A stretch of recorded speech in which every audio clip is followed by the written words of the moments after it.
Whoa, what's up, folks? Welcome to the 14th episode of Tales from the Archive on Handelabra Games. My name is Zach from Another Letdown Media and the Adjacent Hex podcast. I'll be your host this evening. Tales from the Archive is the show where we use the medium of Sentinels of the Multiverse, the digital game, to tell a story of some kind. Some will be tales from the actual Sentinels storylines, and others will be totally original and or based on previous work. For consistency's sake, I do try to match up each story with an existing Sentinel Comics title, which has been mentioned prior by either Christopher or Adam or both, but by no means does this make them official canon or anything like that. You can almost think of this as the Earth 603 Sentinels of the Multiverse. There will often be times where we deliberately make a play that may not make a whole lot of sense strategically, as we will do tonight, because it contributes in some way to the narrative we've created. I will do my best to win games, but even heroes fall sometimes, and that just makes for great stories. As with all the shows on the Handelabra Games channel, we do believe in civil rights for absolutely everyone, and in being as inclusive as possible, so any comments or activity actively working against that goal is not welcome and will not be tolerated. So, without any more delay, let's open ye olde book of the multiverse and get this party started. JZC, thank you for asking. The concert was fantabulous, and hopefully there will be some downtime in between plays that I will be able to talk a little bit more about that. How often do you get to see CJ Ramone from the Ramones playing the Ramones? It was absolutely astonishing. Anyway, let's get to today's story. Sometimes comic books use the established characters in their collective property list to examine a socio-political issue of one kind or another. Being that Legacy was, in many ways, a tool of the United States government, sometimes he was sent to various hotspots around the multiverse with a specific goal in mind. Many times it was neutralize threat X or gather intelligence from location Y, but on one occasion he was told to assist with a superhuman medical unit in several hotspots. While Tachyon has significant medical knowledge, and certainly Absolute Zero has a better understanding of the human body than perhaps he would like, Wraith and Bunker are more interested in inflicting damage than doing anything to prevent it. Legacy, of course, understands through lessons taught to him by his father how important human life is and how to protect it. Legacy, in this case, was teamed up with the Argent Adept, the Scholar, and the Sentinels for help. Being stuck on these missions, however, would remind Legacy of the lessons taught by his father, and he would write letters to his father through a strange manipulation of the time stream, and he was able to get those letters to him during World War II. So this series from Justice Comics was known as... Hang on, let me switch the overlay. Dear Dad. The scene opens with Legacy at a desk in a messy tent with U.S. military branding on its walls. Legacy's cape is hanging on a peg near the door, and he's made himself comfortable on a cot. The narration begins. Dear Dad, our unit got transferred off-world. Baron Blade is attacking the Enclave of the Endlings for some reason. Apparently there's some sort of power source here for his latest doomsday device. Although I would rather be on the front line chasing him down and preventing his inevitable catastrophe directly, because of the nature of the location, I've been told to assist with the mop-up effort. They've even made us take some sort of cannibalized version of the Hippocratic Oath. Mainstay has found a suitable location to set up our hospital about 3 miles from where the Blade battalions are attacking. We're holed up in what appears to have once been a hotel, and we've turned the lobby into the pre-op ward. The grand ballroom has become the surgery, and the enlisted personnel are trying desperately to keep things sterile. The Scholar looks up from working on an injured soldier. Whose bright idea was it to have the powered individuals heading up these hospital units anyway? Legacy's narration continues as the heroes proceed operating on the fallen soldiers. The Scholar, as the senior team member, was assigned to sort of a command role, although he isn't fond of it. I'm a bit surprised they didn't put me in charge based on my record of assistance in operations like this, but I suppose it's the frequency with which I'm required elsewhere.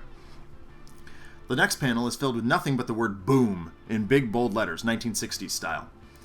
The makeshift operating room is cast into darkness. Personnel are running every which where. Can someone turn a light back on? So what happened to the generator? Is everyone alright? Legacy's narration continues. I also suppose he has a very cool head under pressure.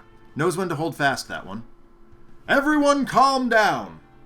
The lights will be back on momentarily. That explosion was very close, and we need to... The Scholar's voice is interrupted by an intercom. Attention, incoming wounded. It's a big one, folks. So tonight's first game and tonight's theme is healing or damage reduction. I polled the other agents of Stream, and we came up with, or this is a little peek behind the scenes. Obviously, Sentinel Comics, not ostensibly real things. So yes, I'm of course writing all these. I think you guys have probably figured that out at this point. So we came up with what we think is the most either DR, damage reduction, or Healy team that we could possibly come up with. And the team is taking the Hippocratic Oath. In other words, their first priority is to do no harm to anybody. If at all possible, they will either reduce damage or redirect it or heal people up. I don't know how well this is going to work. I also, of course, chose as aggressive an environment as I could think of, the Enclave of the Endlings, and a villain that I know inside and out. Just I feel like knowing your foe is pretty important here. So we will see how this pans out. I have no idea, honestly, if it's going to work or not, but we shall see. So here we go.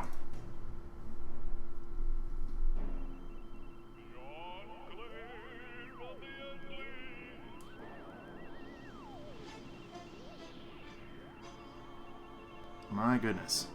Okay. So Legacy is starting the game with Abrasive Flying Smash, neither of which will he be doing a whole lot of in this particular instance. Yeah. Argent Adept starting with Counterpoint Bulwark, Abrasive Instrumental Conjurations, and Teleman's Lyra. The Scholar is expecting the worst, know when to turn loose. He won't be using that. Proverbs and Axioms, and Transmutative Recovery. And the Sentinels, of course, all of them starting in play, but we're going to be using a fair amount of Medical Doctor here. We do have Dark Delusions, Hippocratic Oath, Second Chance, and Unique Capabilities. We do, of course, everybody is going to take the Hippocratic Oath, so that will be our first play from the Sentinels. I can guarantee you that much. All right, Baron Blade, of course, this is the Mad Bomber variant. I understand that Lou Dolphin had a very, very fast game against Baron Blade on Thursday. Unfortunately, my busy schedule has prevented me from seeing any of the streams on the channel lately. And I guess this is as good a time as any to announce that Tales from the Archive moving forward will be in this Sunday slot. Who knew that people like to do things get together and hang out and have dinner and stuff on Saturday nights? I didn't realize that was a thing. But also, it just gives me one more full day to get prepped for these. Sunday's usually a little bit quieter for me, so I can spend the morning and some of that time doing that. 1.5 rounds. That's absolutely nutter budget. I'm gonna have to go back and watch that. That sounds fantastic. All right, anyway, so yes, Mad Bomber Blade. He's any targets that he puts into play go right under his card. It's one less thing for us to have to mitigate. And of course, he'll deal a bunch of damage to everything based on the number of cards that are under there. He will flip over when we kill him, just as Baron Blade is wont to do. He'll heal himself up. We bin all the stuff. And, yeah. So, we'll see what happens. Yeah, Darren, I fully expect... I mean, you guys have seen me lose games plenty, and that is a thing. So we'll see how this pans out. Because this could be a very losing night for me, too. But, here's to a good game. Let's fire it off. Okay. I need that, not that. Alright. So, of course, we will start by doing nothing except a Legacy, because he is, of course, a Nemesis. So this first turn is really going to be all about DR. If it can be, if at all possible. Okay, backlash field. That's irritating, but not the worst. The heroes the heroes can, of course, remove things like ongoing cards. You know, they're trying to clean things up. So anything they can do to get through. Yes, I actually did know he had forfeit one, and I'll talk about that in a minute.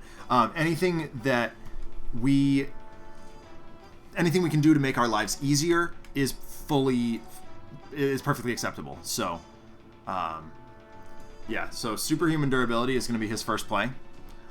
He's not going to galvanize because we're not. Well, yeah. He's not going to galvanize here because. Well, why would he? We're not dealing damage. So one of the things that I've started to notice, yes, technology is fair game, because it is ostensibly not human. And I will get to that later in the plot, too.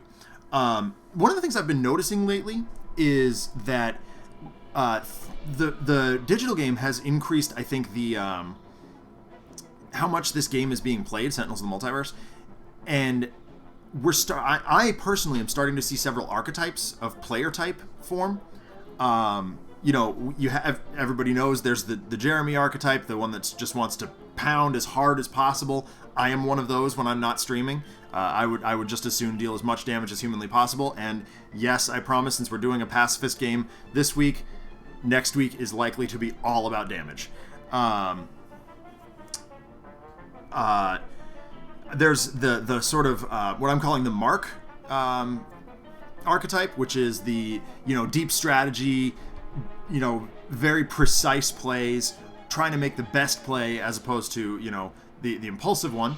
And I think there's, of course, the what I call the Zach archetype. That's me.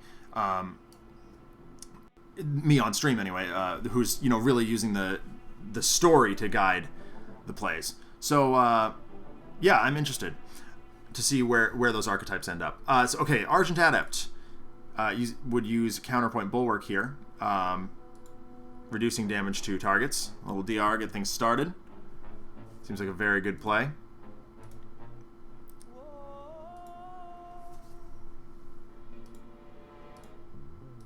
All right. Yeah, support player. That's an interesting one. I hadn't considered that really. So Argent Adept is going to reduce damage to Legacy because Baron Blade is hitting him for 1 consistently, possibly more. But also the Idealist, of course, has the lowest hit points. So okay, perfect. Rhapsody of Vigor, excellent draw. The Argent Adept reaches into his songbook and begins to play the what was it? The Counterpoint Bulwark rhythm.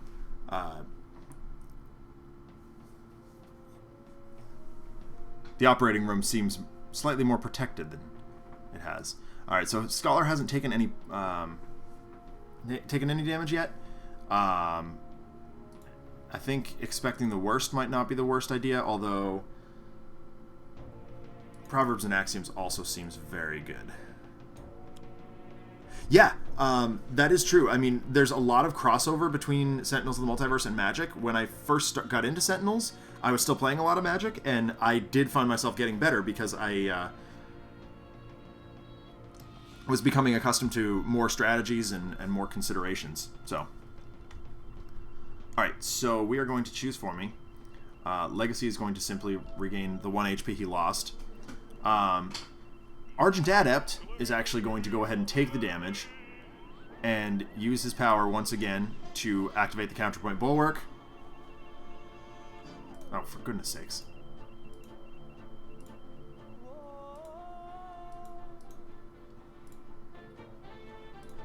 Alright, let's keep the Doctor alive. He is going to be doing a lot of the health regaining. He and the Scholar, although Scholar's a little bit more selfish about it. And we'll give it to Argent Adept as well.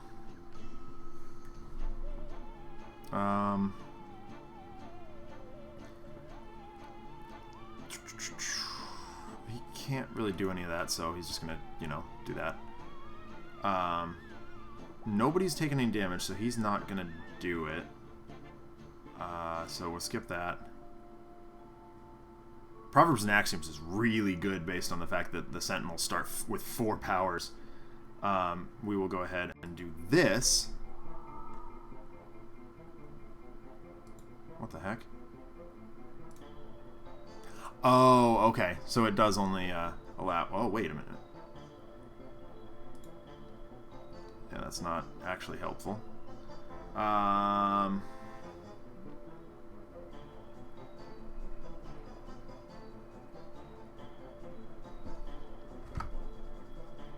We'll skip for now.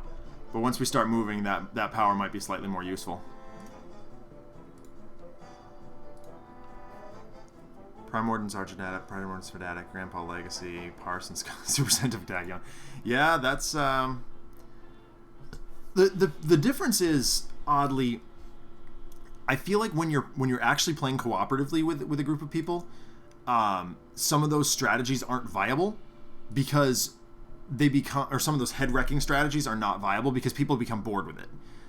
We've had a couple of games lately where Darkwatch Night Mist has TPK'd, and except for herself, and she just goes on to win the game.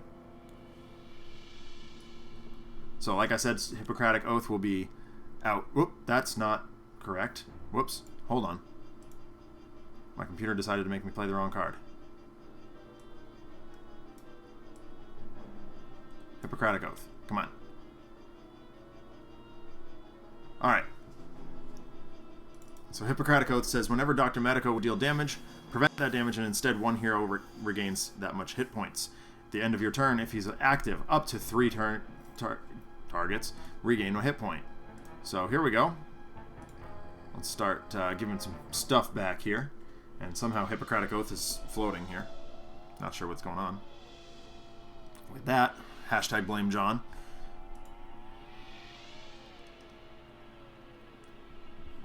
Yep. So of course it will be Argent Adept. And, you know, nobody else is taking any damage, so we'll go ahead and skip. But that'll be really nice coming down the pipe. Alright, this is frustrating. What is going on? Alright, Basto is the first Endling to be fully healed and exit the operating room. Unfortunately, he will attempt to strike at Idealist, but Counterpoint Bulwark will prevent that. Here comes Baron Blade. Actually, we should probably know what Basto is doing, so we can set that up. It is the non-environment target with the lowest. So that's really frustrating, considering that Idealist is a full 19 points below Baron Blade. So Basto was not the best Endling to arrive. Alright, Counterpoint Bulwark doing its job.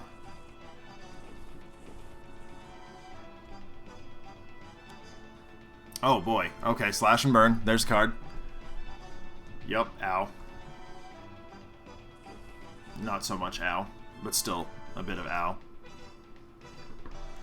Alright, this Hippocratic Oath is really just... Yes, exactly. Oh, Paulsony, thank you. Much appreciated. It is permanently just, you know, sitting there. So Danger Sense is really good here, considering that the Endlings can be a little bit unpredictable. So Legacy, Dad, my Danger Sense has kicked in hardcore. As we heal these Endlings and return them to the battlefield, some of their damage can go wayward. I guess this can't hurt. Well, maybe it can. If Argent Adept starts doling out damage to heroes, that could be a problem. But we'll see what happens. Yep. All that gets to go away. Arcane Cadence could be really good.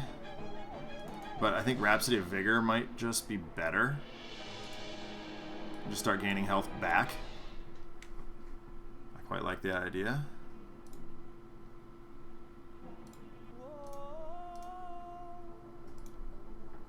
The Argent Adept has changed his mind about the Counterpoint Bulwark, and has instead adopted the melody of the Rhapsody of Vigor, inspiring our heroes to better health.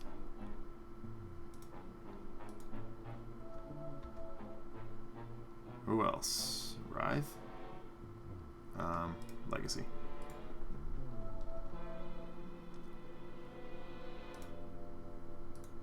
I should say the hero's in our outfit. I apologize. This is what happens when you speed read comic books.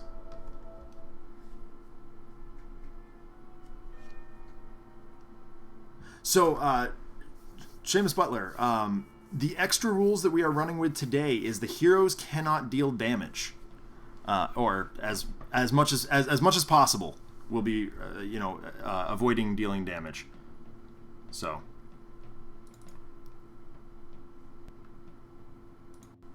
solid to liquid seems like a good. Okay, now Hippocratic Oath has slipped into the scholar's hand. I'm not really sure what's going on here. John, why?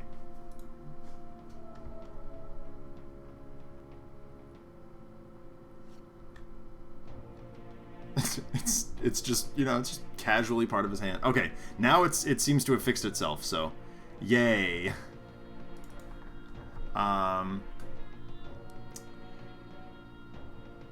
Maybe not the word. Hashtag blame John, indeed. If Wraith is active, well, that's not helpful. Can't deal damage. So if I say... Yeah, okay, so we can say Coordinated Assault. Dr. Medico is going to deal damage to something. Yep, and that will be Idealist gaining some health back. Woo! And what do we got for powers? Just everybody seems to be pretty reasonable health right now. They will reduce, Mainstay will reduce damage.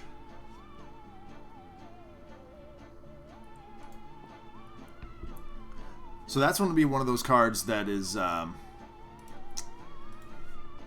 damage part of it is not avoidable. So, yeah, exactly. Don't worry, my punches heal for negative damage.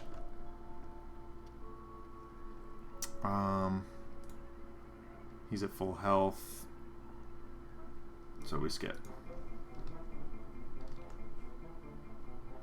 Alright, come on, Endlings. Let's kick another one out the door. Leaving post-op is Corruption. Every non-environment target. It's going to take some damage off Corruption. So, okay, there's that.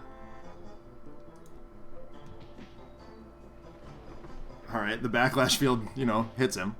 That sure is a thing that happens. And here's Block. Protecting the Sentinels. And of course Corruption is going to do this number. But Baron Blade has now taken 2 damage. We're getting there. Come on, Endlings. And of course he's going to get angry because he does that. But Block will take effect, keeping the Sentinels in pretty good chance. I mean, in some ways, JZC, it sure... Oh, really?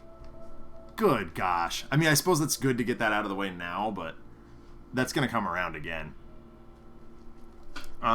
So what we really need to do is... I'm going to play the Legacy Ring out now, and hope that nothing explodes it, because the intention will be, of course, next evolution would be really nice off that. So I'm actually not going to bother with the Galvanize, just in case we decide to have Argent Adept deal himself damage. Alright, what we really need is an instrument that... Oh, that's quite nice, actually. Get rid of the backlash field. Actually, Sadistic Dissonant seems like a really good play here, because if there's something on the field that's just particularly heinous, backlash field, we can just get rid of it. So this seems like a good move. Oh, whoops. Ha, that doesn't work. Read the cards. Gotta play an instrument first.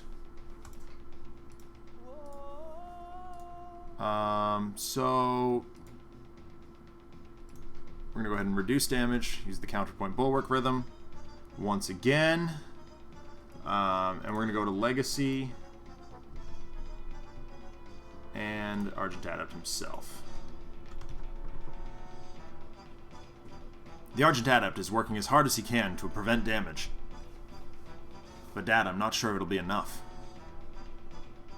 So transmutive oh, right, discard a card. How about let's discard a card that does damage. So transmutive recovery seems like a really good move here, based on the fact that we can gain some health back. Solid Liquid helps out a little bit, and then Mortal Form to Energy, not bad. Keep moving, very good, very good. And of course we will, I mean, sure. He's already at maximum HP, so really doesn't matter, but that's alright. Not helpful.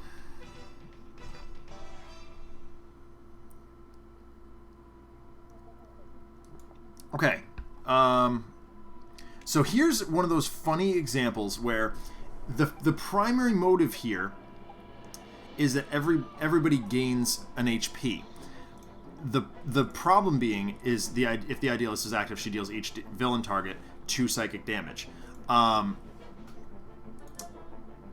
So that's possibly not ideal. But unfortunately, literally everything else in hand does damage. So, with the exception of unique capabilities. So I think we're going to play unique capabilities here. We're going to search for something cool. And then we'll move from there.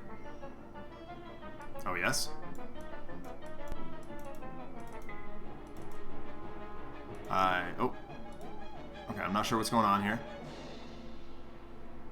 Oh, we got another thing to blame John on. Unique capabilities is now floating. Alright, so let's see what we got. We got Aura of Vision. Draw cards. That seems quite good. Calignuous Form. That seems very, very good here. I think that's the right move. We will play that.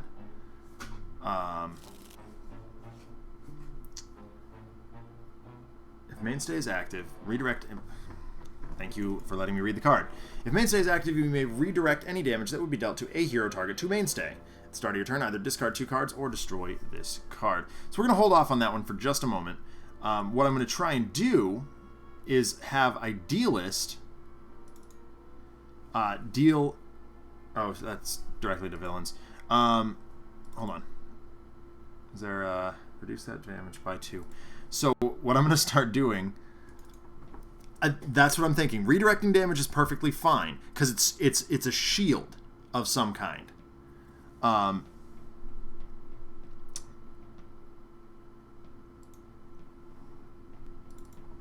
think personally, it's ricocheting off the heroes or off whatever they're healing and bouncing back in the villain's face. Apparently, I have another unique capabilities.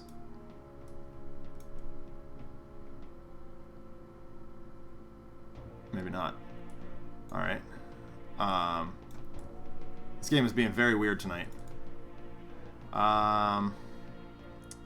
Gosh.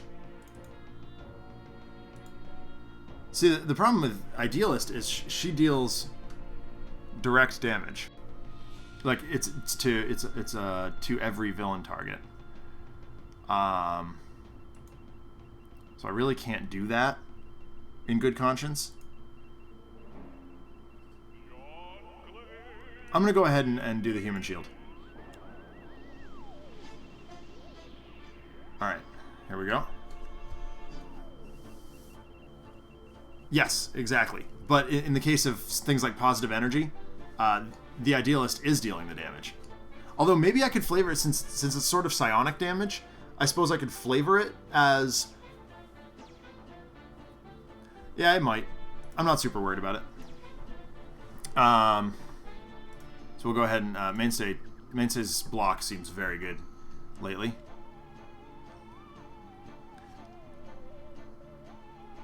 Okay, that's another second chance. Very good. Idealist is a very stabby young lady. Normally I wouldn't have a problem with that. In fact, I'd be very happy with that. But under these circumstances, it is unwise to get stabby. To get the stabbish. Ooh, Giansavidero has been healed and returned to the battlefield.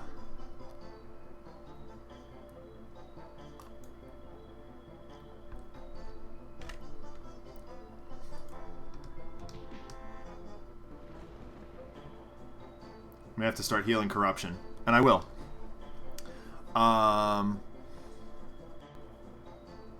Yeah, I mean, because seems fine.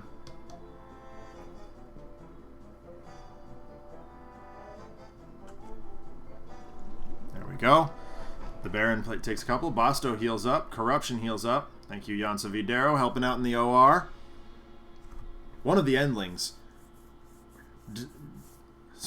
One of the Endlings turned out to be a fairly competent healer herself. Jansa Videro introduced herself as the leader of the Endlings and has decided to help out in our OR.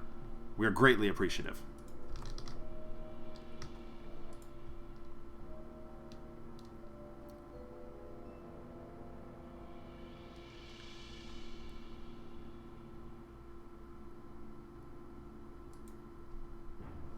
What do you mean, Selfaria? Sorry, having trouble pronouncing your handle here.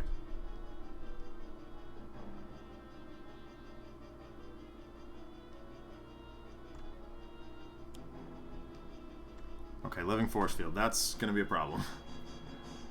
We will go ahead and get rid of that. Fortitude seems strong here. No pun intended. Yeah. Fortitude! Nope.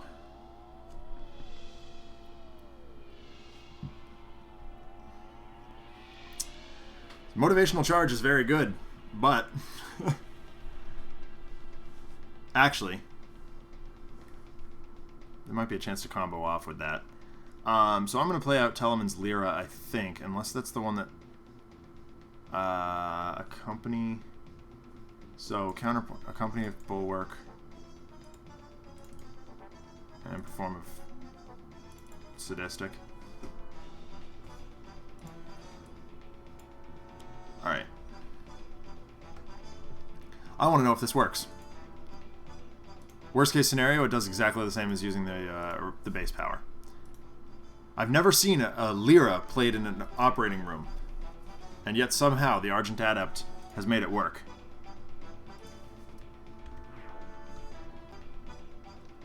Yeah, okay, so that's what I figured was going to happen, but wasn't sure if it just stacked. Saraband, that's very good. That's very good. Alright, so we need to discard a card. I think it's going to be get out of the way.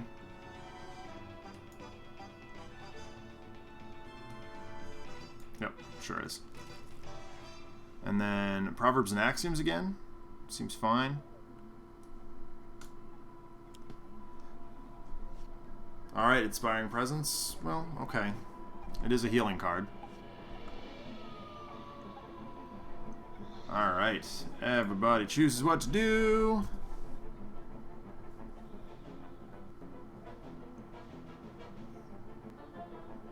It probably is Self-Area, but unfortunately, like, the stipulation I put on myself today is that we can't deal damage. So, it doesn't work that way, unfortunately.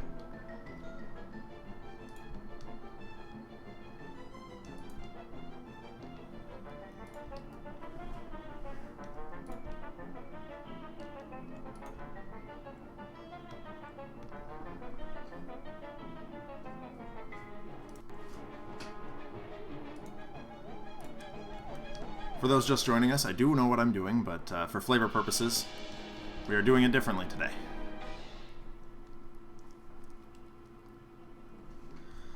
Alright, what do we got? Yeah, we'll discard cards. 1. And 2. Too much damage on those cards.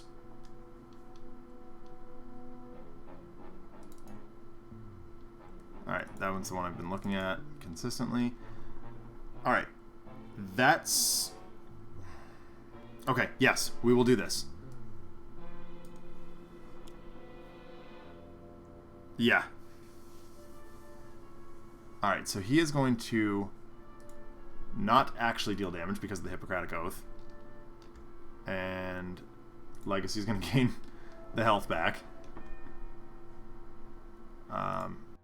Now, he is actually going to deal damage to...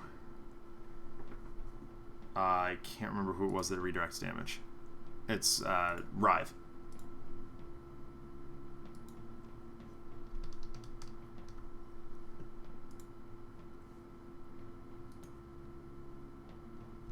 Yep. So there we go. And of course there's the back of the ash field. Yeah, we'll redirect it. That's okay. We can gain that back. That's just a shell going off in the operating room. Block is just better. We've got other ways of gaining the health back.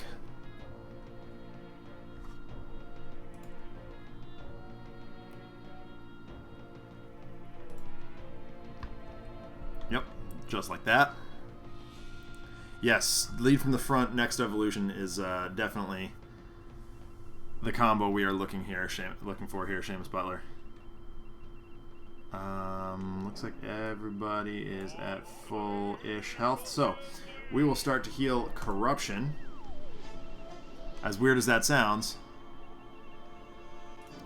Bosto is really he's not helping it much at all. So we will not heal him up at this moment. If we can aggro Baron Blade down a little bit more, we're going to be in good shape. But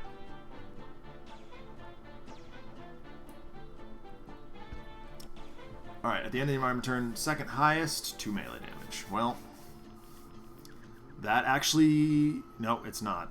Wait. Okay, yep. There's block.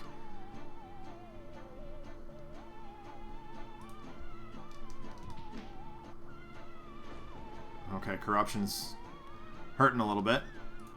That's fine. Human Shield and block takes care of it. We're good there. Or, oh, hold on. Did I want to do that? Whatever. There might have been some weird new numbering thing. Okay, yep. Yep. I'll take 1, that's fine. Oh, the Southwest Sentinels. So much thinking. Yep.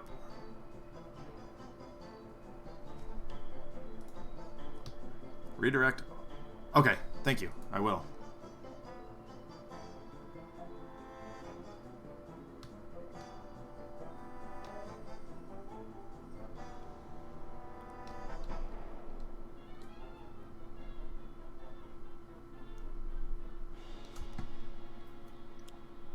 Okay, there's another one going under the card.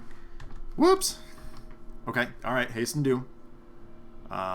So, yeah, I guess that just happens. Unfortunately, plays the next card, which is frustrating. Yeah, we don't need that increased at all. Thank you. Yeah. Now, Mainstay's going to take some damage here, but we can heal him up. No healing for Bosto. Well, I mean, Yansa Videro took care of that anyway. Alright, so Mainstay's taking a bit of a pounding here. Oh my gosh! More haste and doom. Jeepers. Alright, Mainstay can't take this one. He'll take legacies. But then after that, we're knowing out of it. This is where it starts to get ugly, folks.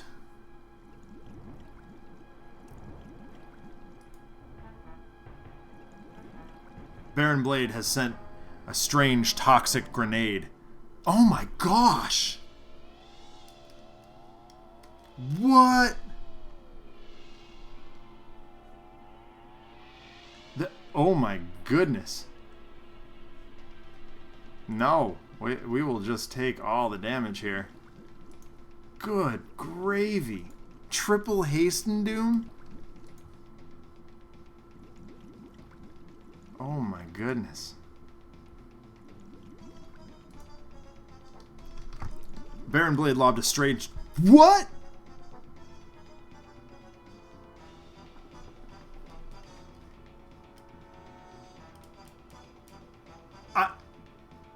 Holy monkeys!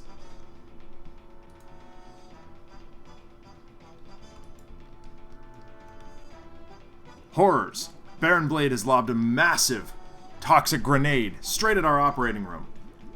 We scrambled to dive over the patients and prevent any additional damage. But the toxicity level just gets worse.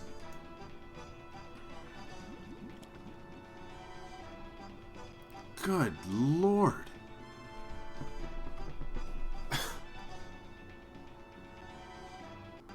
When does that happen? That was nuts.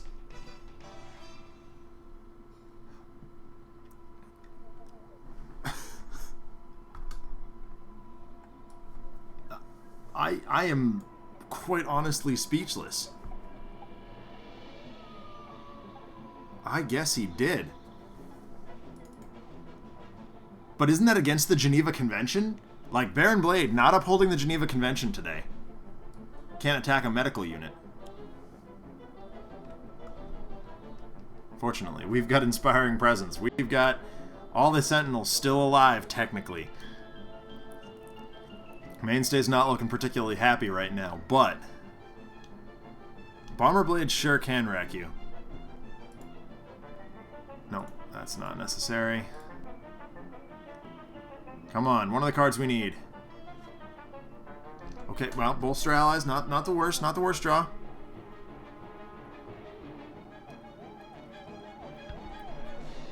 Alright.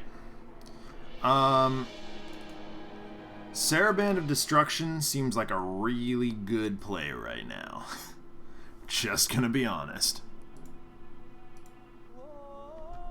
It may not be directly healing things, but maybe it can take care of the remnant effects of that nasty grenade-like thing that he tossed in. Arcane Cadence, good. He's no Angry Paul, but you are not wrong. You are not wrong. Yeah, Fleshed Iron, not super helpful here. Although Truth Seeker would probably be a better card to discard all in all. I'm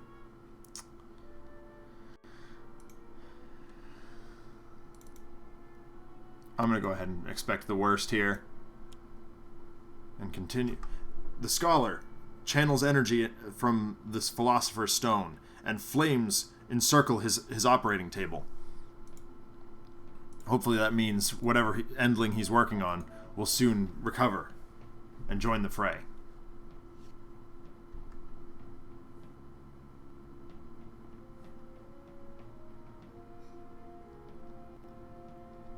Alright, so...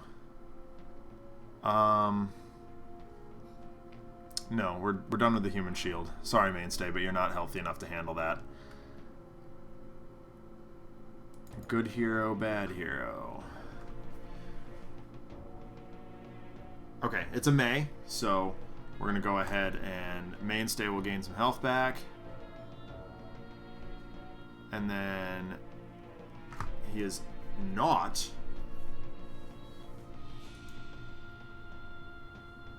going to deal damage. Actually, I can redirect it. So yes, he is. So Writhe is going to take the damage. And the new target will be Mad Bomber Blade. There we go. Yeah. Oh, yeah, right, the backlash field. That sure is a thing. Geneva can... Yeah, okay, I got this. The Geneva Convention is for capitalist pigs. You Sentinels.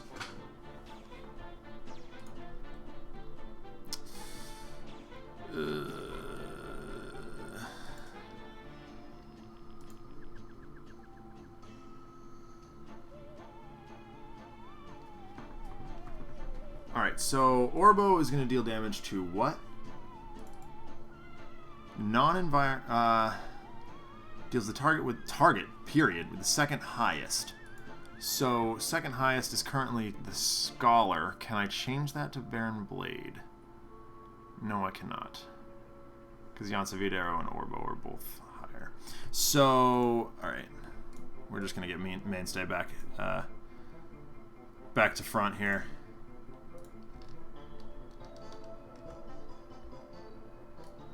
Unfortunately, that means block is no longer in effect. But that's okay. We've got these second chances and restorative bursts and things, so... And hopefully we won't get another toxic grenade lobbed into the OR.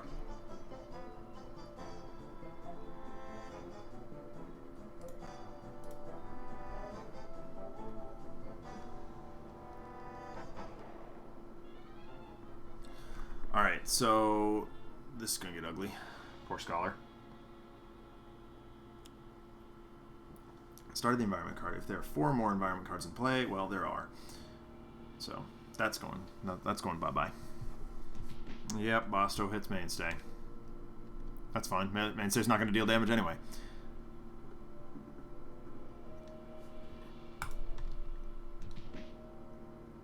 Yep. Sorry, Corruption.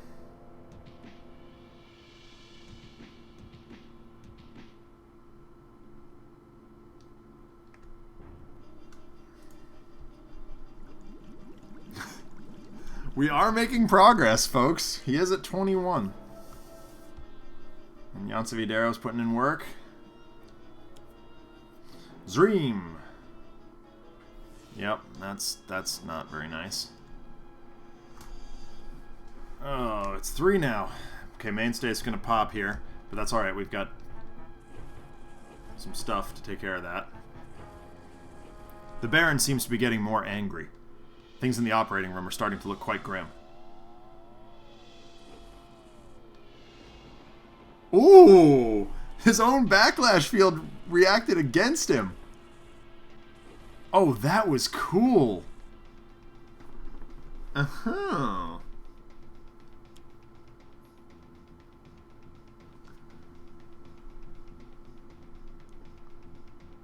Alright, so... Okay, this is not ideal, but we'll see what happens. Alright, Legacy's going to discard Flying Smash. That's easy. Argent Adept. Saraband is already out, so we'll get rid of that. Scholar. That one's fine. Positive Energy. Sorry, Idealist. Alright, so if I can do this... Oh, okay, I guess that doesn't work. He has diplomatic immunity. Yeah, that's how that works, Seamus. Alright, well. Flip. Flippy flip. Come on. There we go. Alright, Bolster Allies is the play here.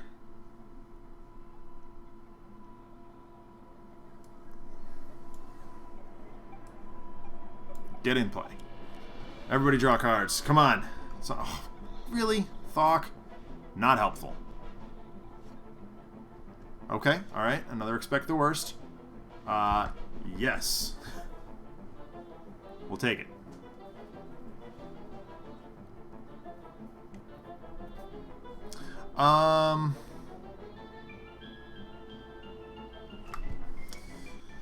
Does galvanizing help here? What are we doing with damage?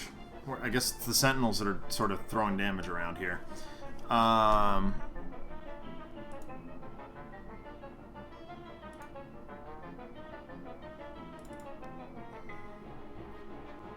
Okay, that's not...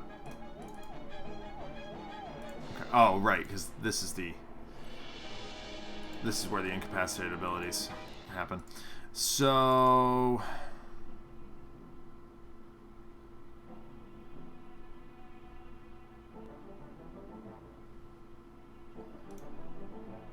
I guess that's not... Yeah, Okay, we're going to restorative burst here, so galvanize is not helpful.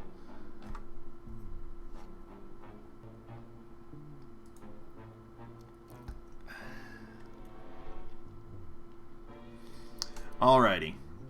It may be time. Actually, getting rid of that backlash field could help tremendously here. That's also really good. We're going to play it. We're not quite ready to use it, but we will get rid of the backlash field. Try and take some measure of step forward here. Although, I mean, it did help us a lot when it hit him. Now we're going to get rid of it.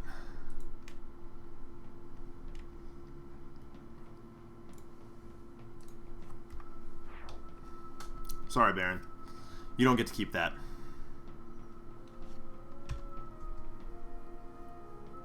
One of the Argent Adept's songs has caused the Baron's tech to malfunction when nearby. Let's hope it keeps up. Yep. Okay, so there goes expect the worst, but he still expects the worst. The Scholar channels more energy out of the Philosopher's Stone, and the fire around his OR table glows brighter than ever. I don't know that this does anything. I don't think it does.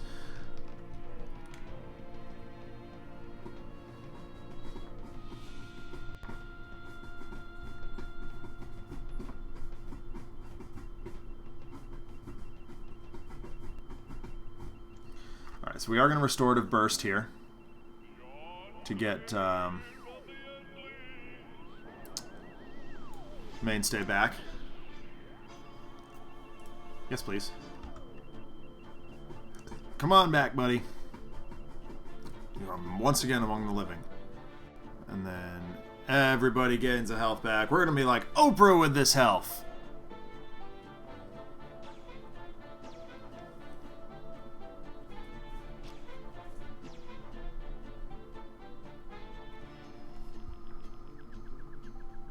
Pardon my, rocking out to this music here.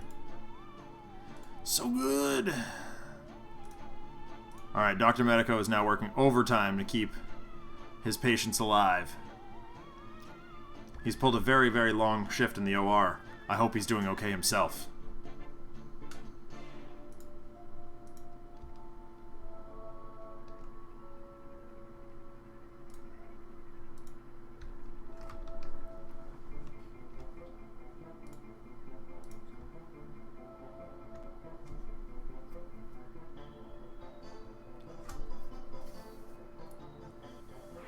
Jay-Z, I noticed your comment on the Greater Than Games forum a while back about storytelling in this stream.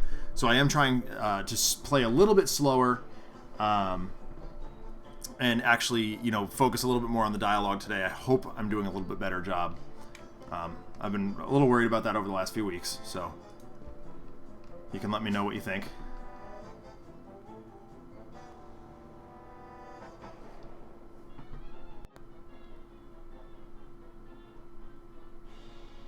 It's all about finding balance, I think.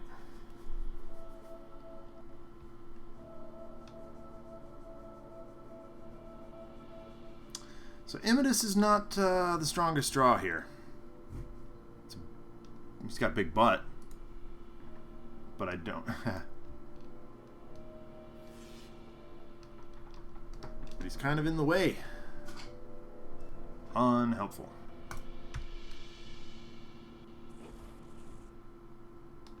I don't think he's going to last very long, though.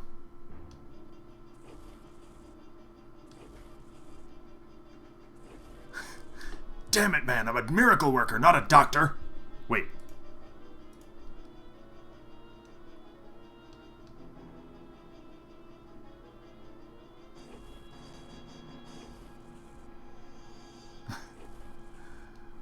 Oh, the villain soundtrack is going to be so good.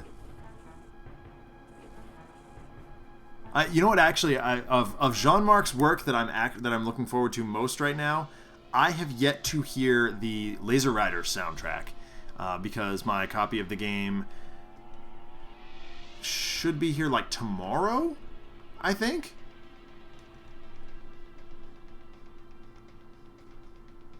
Oh, no. That's just rude. Devious Disruption. That just might crush us.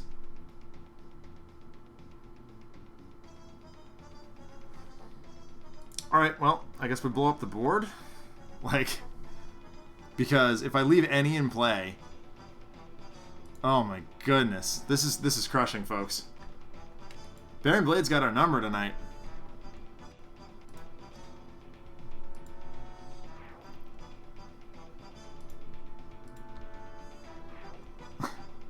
Like, literally, if we leave anything in play, the Sentinels just kick it.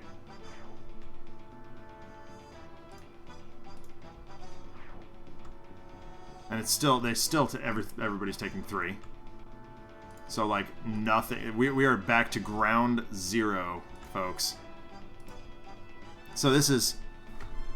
Oh, no. Baron Blade has made it into the OR. Ugh. Everything sounds funny for a moment. And then all of the equipment we use in the OR simultaneously dissolves. This can't be good.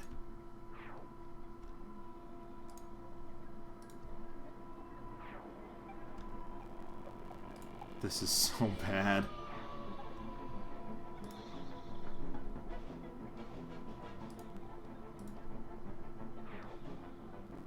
Hopefully we can get some of this back, but like, I don't know, man.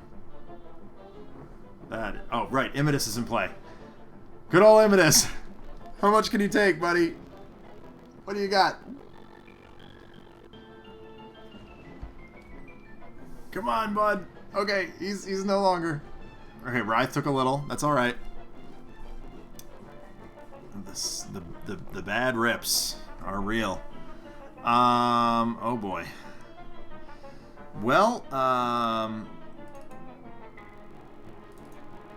yeah, it's increased damage. That's not helpful. Boy, oh boy.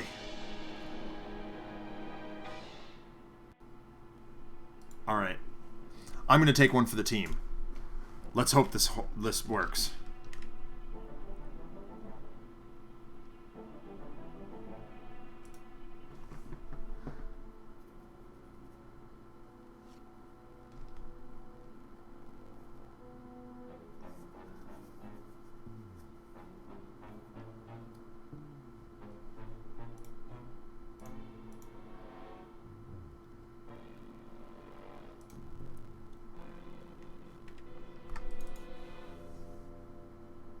Alright.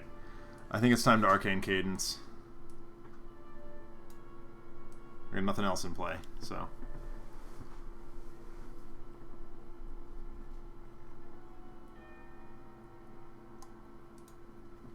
Alright, Bulwark is good.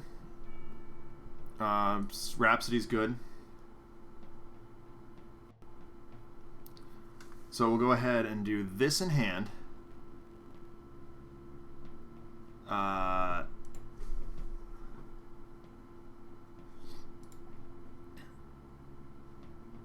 This on top of the deck. This on the bottom. Oh, man. Alright. Well, it's fine.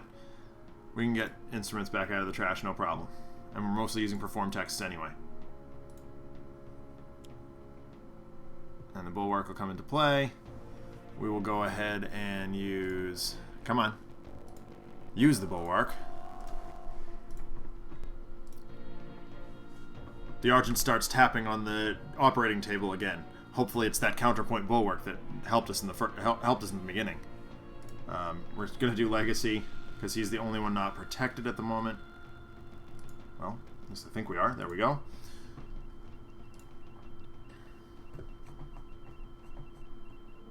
And Dr. Medico.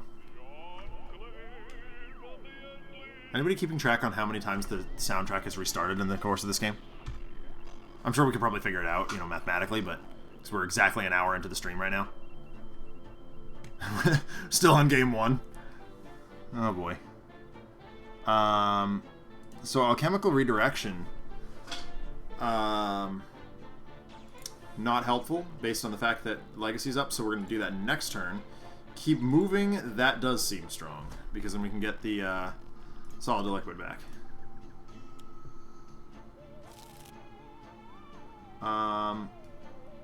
We're gonna skip playing the card. Much as I love another card play, he's at full health. Believe it or not, somehow the Scholar is still at full health. His Ring of Fire has held up. Not the same can be said for his patience, though. Unfortunately, I'm sorry to report.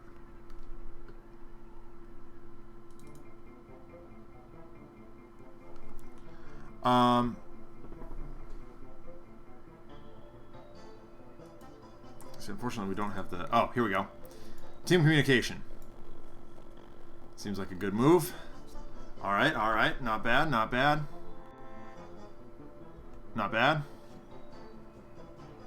Not helpful.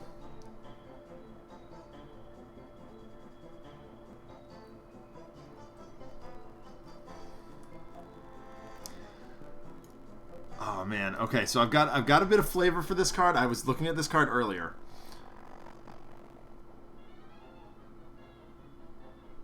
Yeah, see, that's not...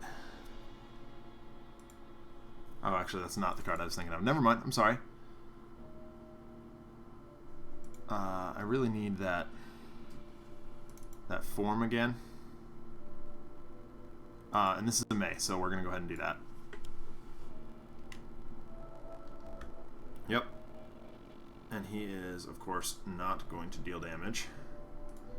Because we're in pacifism mode here, folks. Gosh, guys, I'll be happy to just get him flip.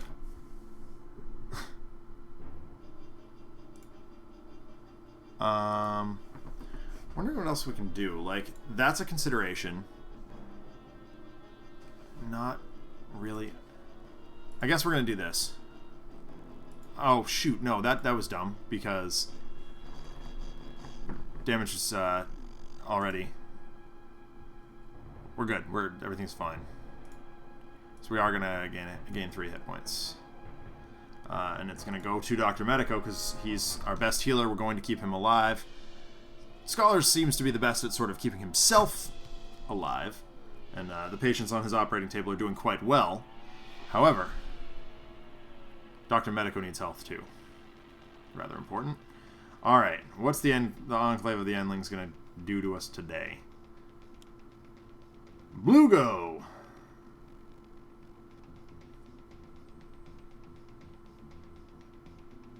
Yep. Okay, yep. Oh, right.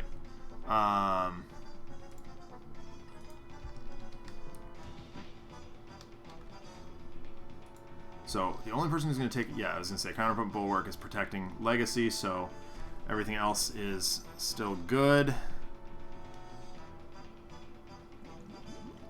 Legacy... Or Baron Blade's got nothing to protect him. You know, it's Videro doing her thing. Oh, well, that's just annoying.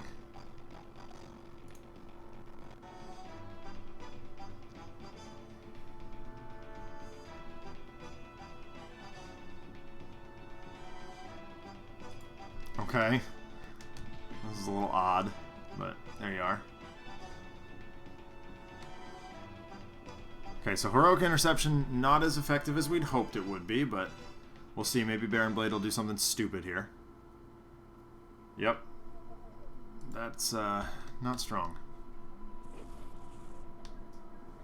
But the Heroic Interception, or Intervention, or Interception, I'm sorry, still takes effect here. Where did Blugo end up?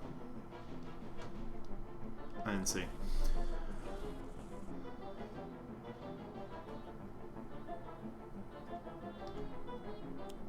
Okay, yep, there's the MDP. Powered remote turret.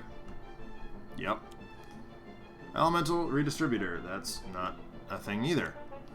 Okay, slash and burn. Alright, yep. And Scholar, nothing. Alright.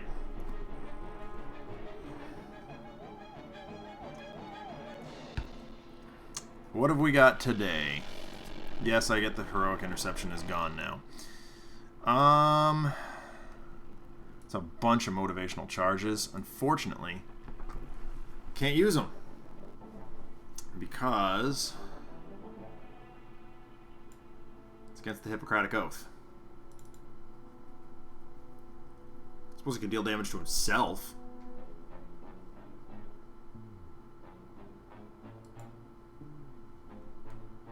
We're going to double draw. That's what we're going to do. A moment's peace in the operating table. Well, someone brings him a new patient. Aha, there's next evolution. We'll take that. And we're once again having trouble with the audio. Come on, John, fix that. I really should, you know, tell John about that.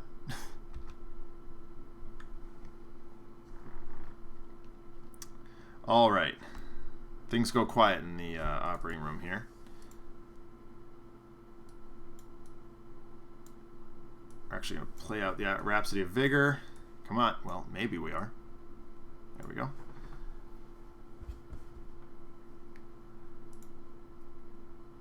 All right, folks. I am going to pause just for a minute, just to see if we can clear up some of those issues. I'll be right back. Give me a second.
Okay, sorry about that, folks. We are getting right back into the game right now.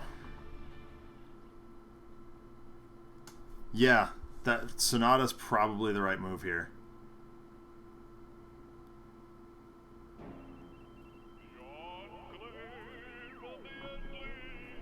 Alright.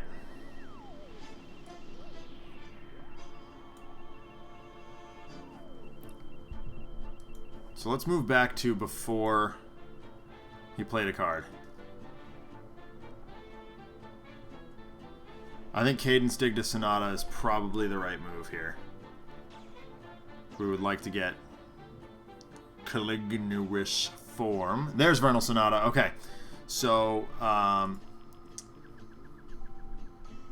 Inspiring Supertonic doesn't seem bad. We'll go ahead and put that in hand. Jus Bell, if I'm not mistaken, is a good card to put on top. We'll put this on the very bottom. Oh, wow. Might help if I switched over to that. Sorry, folks. Getting ahead of myself. Yeah, this will go to the bottom. This will go in the garbage. And that will play Vernal Sonata. Which will allow Wraith to get... oh, what's that card? Calignuous Form back. And it'll gain some health for everybody, so that's really nice. Just while we're thinking of it, we will go ahead and get the Sentinels, get Calignuous Form back into play. Come on! Alrighty. I'm really sorry about that, Jay-Z. I know you're usually watching on a tablet, though, right? I wonder if that has something to do with it. Alright. Let's see. Legacy Ring. Please and thank you. Saraband is very good and has served us well. So go ahead and do that. And expect the worst. So that just helps. Being able to blanketly reduce damage just seems very, very, very strong. Then, of course, we will go back for the Bulwark. And it'll be to Writhe, because he's putting in work here.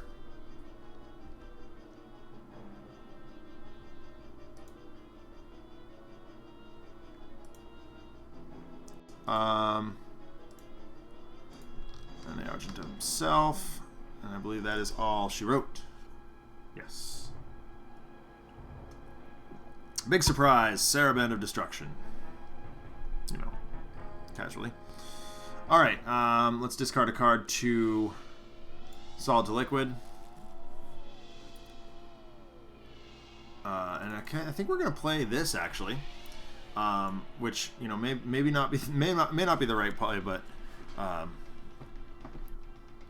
suddenly the fire around the Scholar's table goes out. And this Philosopher's Stone glows strongly. The Scholar looks more fixed in his decision making. I think I hear him saying, I could be wrong, but he may have said "bring it on" under his breath. Yeah,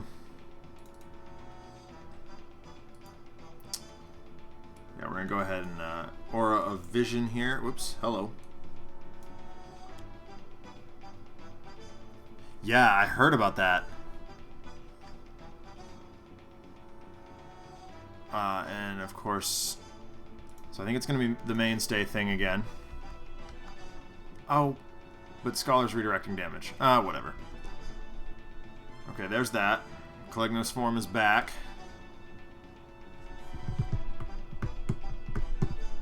So Scholar's going to take a bunch. Absolute pounding. Alright, Venox. Last Mabloxian.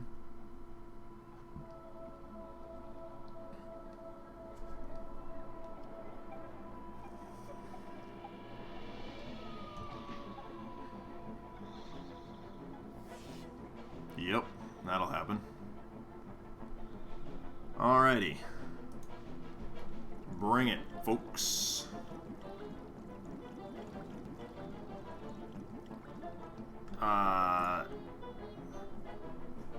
Let's do blue go.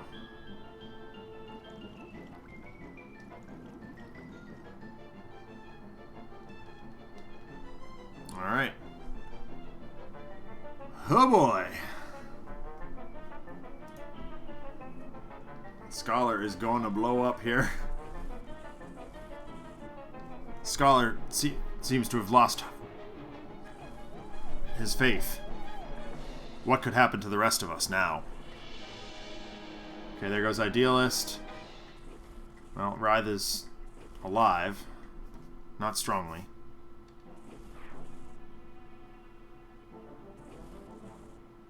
Yeah, this is where we're starting to hurt a little bit. Oh, No, not again. Yep. Oh, well, okay, fine.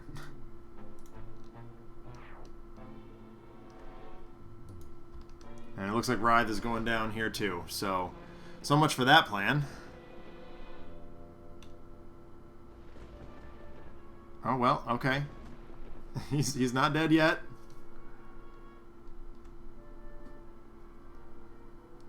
But we did lose Dr. Medico, so that's that is a problem. Next evolution is the play.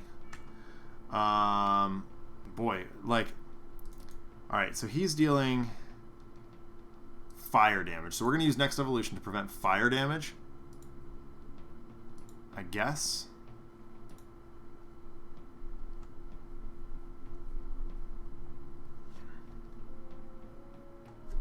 As weird as this game is, I'm having so much fun playing it. I hope it's not terribly, terribly boring for everybody.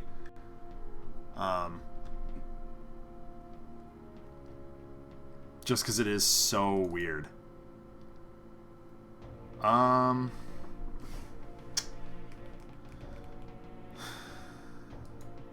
Supertonic, not the worst option. Rhapsody, also a consideration. Yeah, we're gonna do Rhapsody. I can remember we do have cards in the hand to bring some of the Sentinels back, which is nice. May actually be able to bring Scholar back. I'm not sure if it works that way. So we're gonna try it. Gain some health.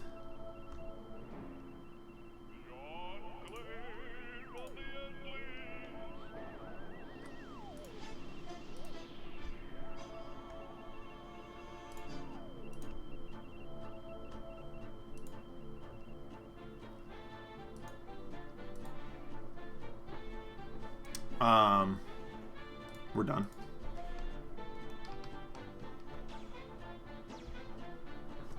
Unfortunately, the Endlings are highly, highly unpredictable. In terms, or I mean, they're predictable, but like you have to put in a ton of work to really maximize what they're doing. And you know, that's not. Yeah. Losing our doctor put a slight dent in the medical relief idea. But I'm going to keep trying. Because second chance is a consideration. Obviously, we would prefer to Calignos form, but second chance, I mean, first do no harm, right?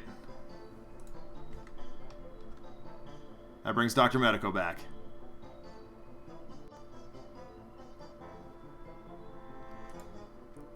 And we will heal up Writhe. Unfortunately, this isn't going to last. Because as soon as we get to Baron Blade's turn, he's going to punch us for something like 9. Which is just unacceptable.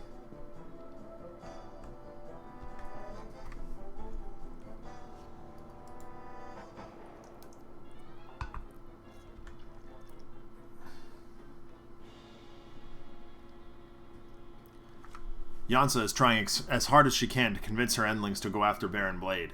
Unfortunately, some of them are less than cooperative.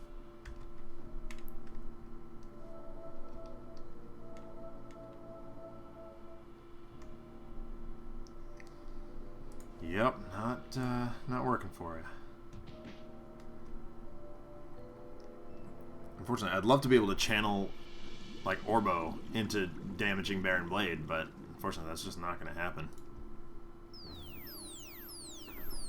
We got him into single digits, folks. Oh, man. I don't know if we can survive that. Well, we'll try.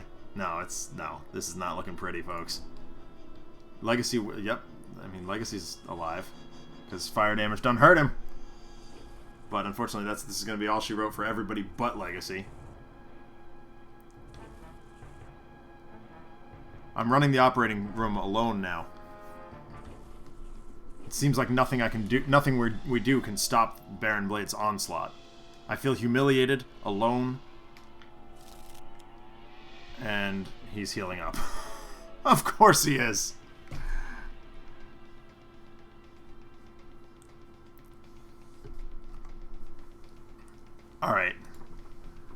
So that was a thing.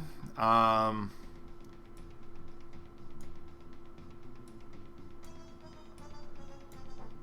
hold on. As I look down at the ring you left me, I think of home, and I wish that I could be there with you and Mom.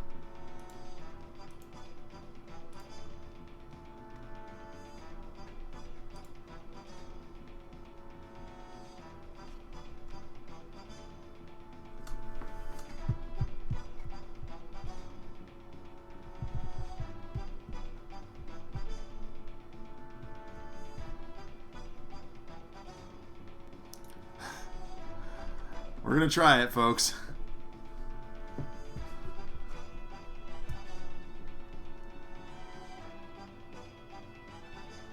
Come on.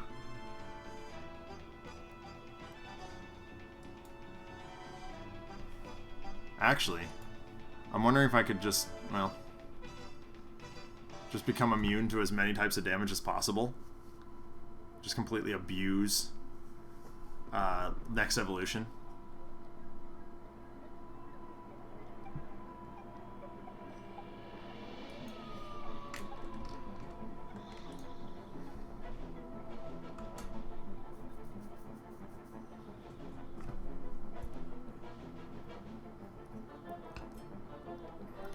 We shall see, folks. Well. Yeah, that's about right. So melee, melee.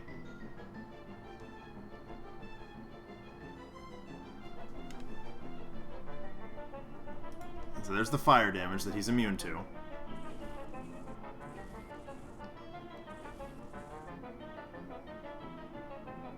Baron Blade is now... Okay, of course the backlash field comes back. So, okay, if I'm going to abuse next evolution, it looks like melee and fire damage are the types, but we also need to prevent lightning damage. That's not going to come at Legacy, because he's not doing any damage. So... And takedown would be strong. That's energy. So I have to do energy now. Alright. Hold on. Yep.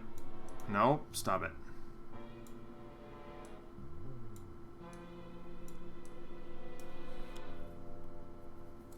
Alright, villain cards can't be played. So we need to prevent energy damage first. Being at 10 is not strictly the worst. We're not going to do that. I would love another copy of Next Evolution. That would be rad.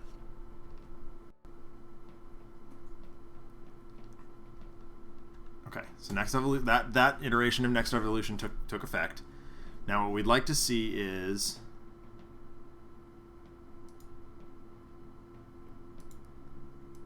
Okay, here's the fire damage. That's the big one.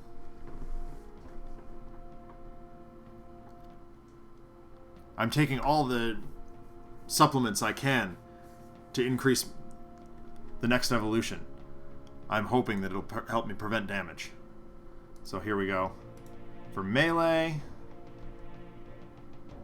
Where is it? There it is. We may yet be able to pull this off, folks. This is going to be a weird one, if we can.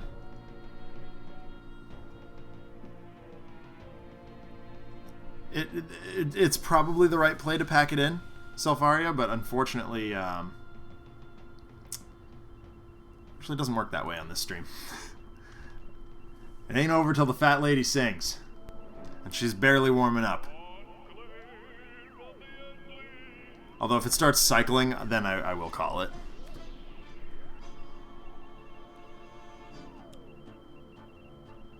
Okay, all right, energy, we're good. We're good on energy.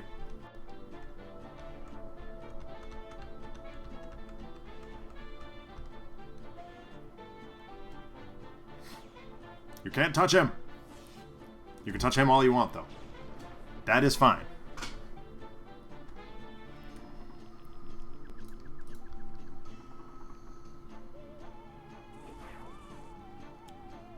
Grum.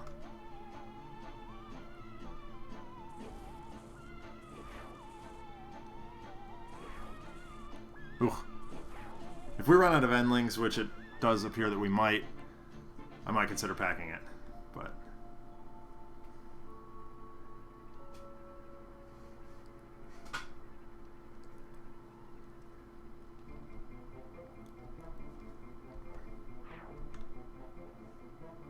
okay, so now villain cards can be played again. I don't know, folks.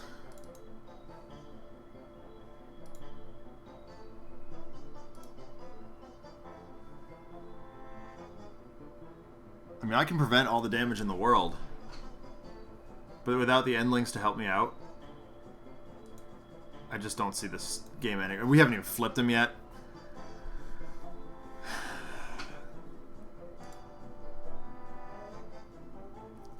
All right, Selfaria, you win. I will call it here. I think this is a decided loss.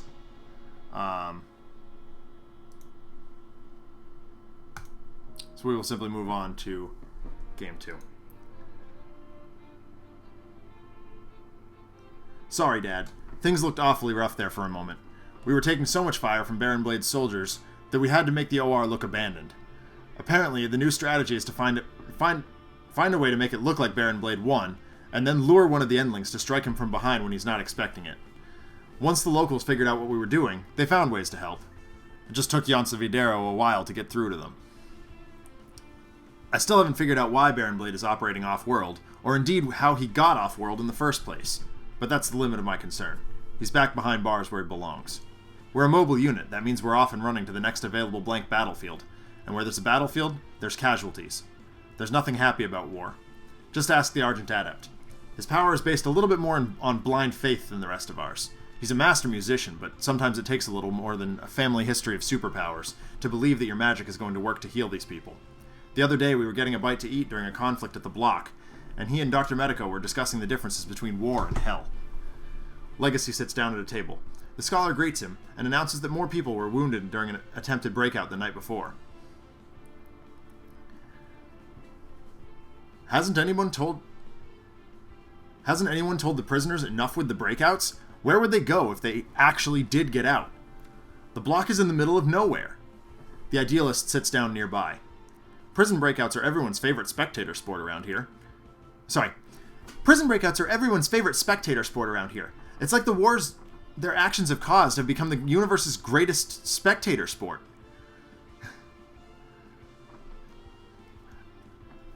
From nearby, Writhe's voice says, "Everyone knows war is hell. That's why they watch it. They're not the ones going through it."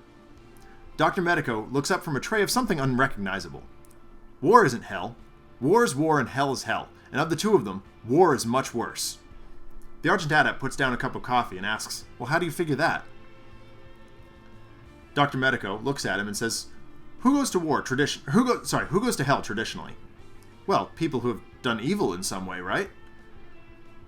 Legacy and the Scholar turn their heads to listen. Correct.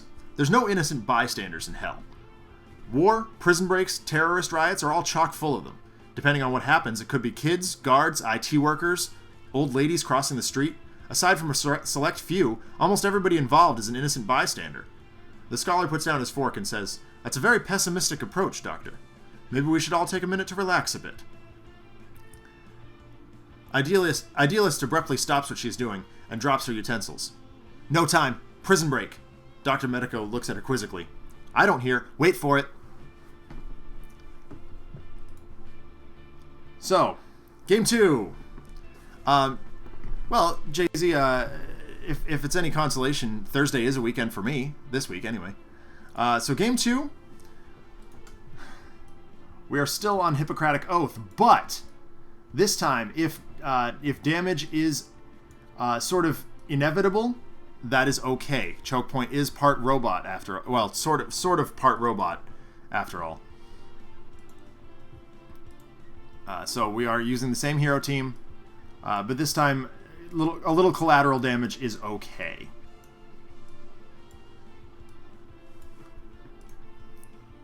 And we are fighting at the block this time. And this will probably be it for today. I didn't expect these games to take nearly as long as they are. So We shall see.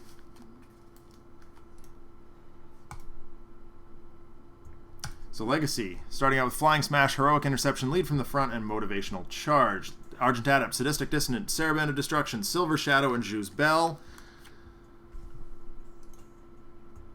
Scholar, Grace Under Fire, Mortal Form to Energy, Solid to Liquid, and Truth Seeker. And Jay-Z with the big win. Yes, this whole stream is actually a MASH reference. I picked up the entire series of MASH, all 11 seasons recently, and I've been watching the crap out of it. So yeah, this is all inspired by MASH. And of course, Sentinels, Second Chance, Abrasive Team Communication, and Unique Capabilities. All right, Chokepoint. Let's take a quick moment to remind ourselves what Chokepoint does. 4 or more face down. In the villain area, she flips. Whenever she destroys a non-character target, it is placed down. Did I trigger ultimate? Wait a minute. I hope not. Oh, you wanted it. I'm sorry. That would probably just cause us to lose faster. Face down cards in the villain area cannot be affected in any way. At the end of the villain turn, she deals 3 damage to the person with the highest. So let's have at it. Refill my drink here.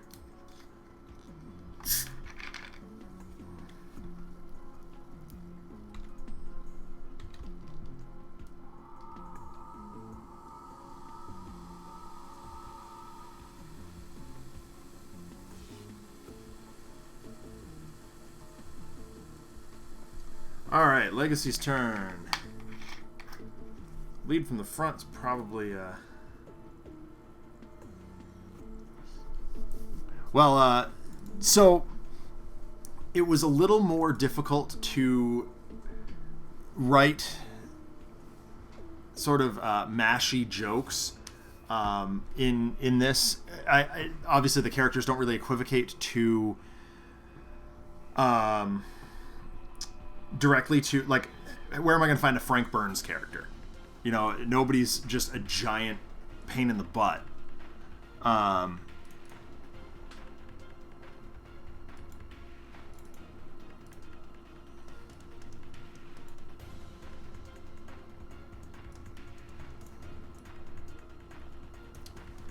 not taking any chances this time, Dad.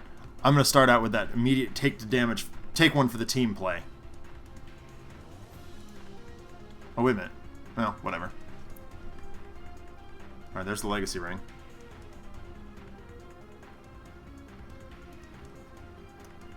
I figured I had to get the War Isn't Hell reference in there somewhere. I figured that was kind of important. This will be useful more later on. We're just going to get set up this turn. There's no reason to use power. And guys, I do appreciate you sticking with me. I know these games are a little grindy, and I'm a little disappointed in how slow they go. Obviously, the heroes are a lot better at dealing damage than the environment is. Although, I'm starting to think that perhaps, like, the Dreamer might have been a better option. Because we can bounce damage around and try and take out her projections, but I don't know. We'll see. So here's Solid to Liquid again.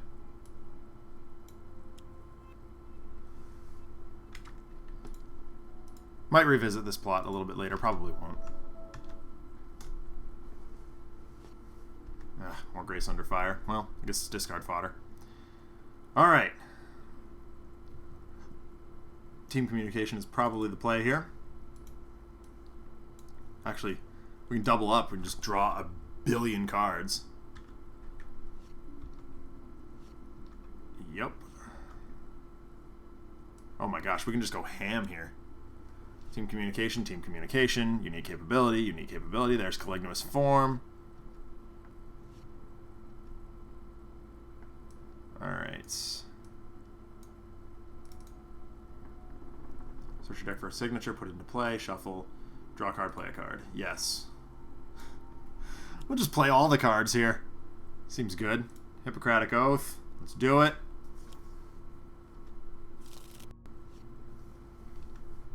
And we'll do another unique capabilities. There it is. Okay, more team communication. Let's do it. Draw all the cards. Play all the cards. I'll draw 12 cards in a turn. And then some. Seems perfectly fine. Oh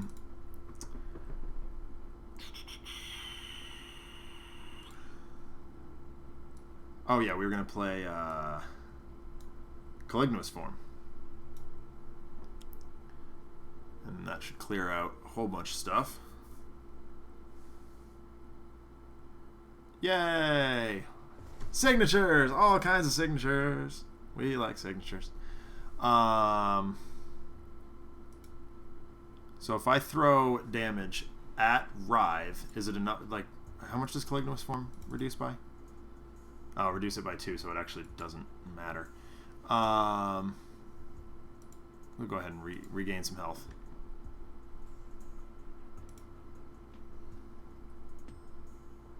Yeah, I mean, beating up on relics is fine. Akash Buddha, technically, I guess would be okay. Yeah, I mean, zombies are already dead, so... Yeah, there's... I mean, in a superhero game, I feel like there's a lot more gray area than there would be in MASH, for example. Because... I don't know. There just is. Like, the Hippocratic Oath only covers human beings. And a lot of superpowered individuals, or individuals that would appear in some way superpowered, don't necessarily tend to be super or humans. Like Omnitron. We could attack Omnitron directly because he's just a robot. So that would be just a normal game. Oh, well, that's just rude. That's what that is. Got him before he could do anything. Okay. Yep, Heroic Interception goes bye-bye. Time for the Legacy Ring. No, we're not going to do that. Actually, you know what? I am going to Galvanize here. I'm going to continue to Galvanize. Yeah. I love that. I mean, I've been very, I've said it a lot. Draw a card is my favorite words to see on any card. Perform of a rhythm and accompany of either a rhythm or a harmony. Well, all right. Jus Bell's coming into play. There is nothing in play, so that doesn't help.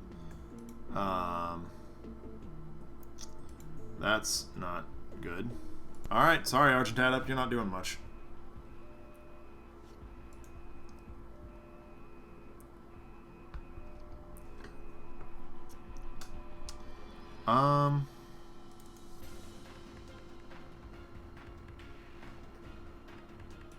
Oh yeah, discarding a card. Sure. Bye-bye.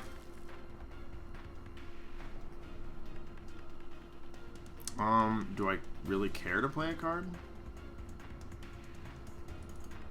Oh, this is, yeah. I mean, draw a card. So draw a card does not gain hit points. So, sorry, we're not going to do that. There's no reason to gain 1 health here when we can just gain 2 next turn and get a couple of cards out of it. Alright, should we just, oh yeah.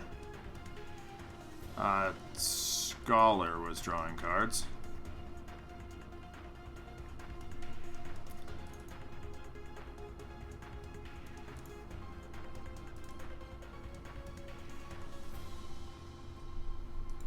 Alright, so good hero, bad hero is fine.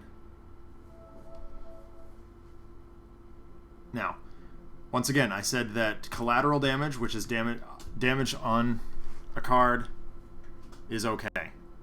Although, Dr. Medico is not going to be happy. And anybody who does that is not going to get healed. So, that was mainstay dealing damage, so the heal will go to Rive.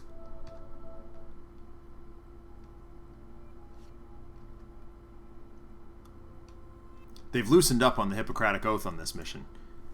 Apparently, Chokepoint is not considered fully human, and we've been instructed that a little bit of damage, especially that collateral damage, is acceptable. I'm not sure how much I agree with that, but there it is.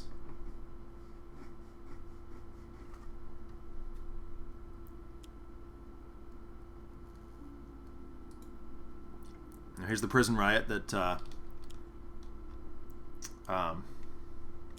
Idealist predicted.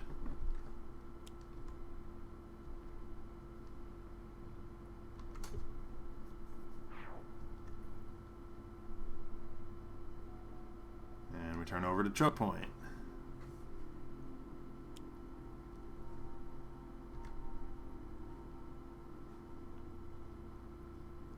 Most cards in play. Oh, well, that's just rude, is what that is. So, I guess we're going to shove Mainstay under the bus, because he just dealt damage. Yep. Won't be the Hippocratic Oath, but it'll be that one.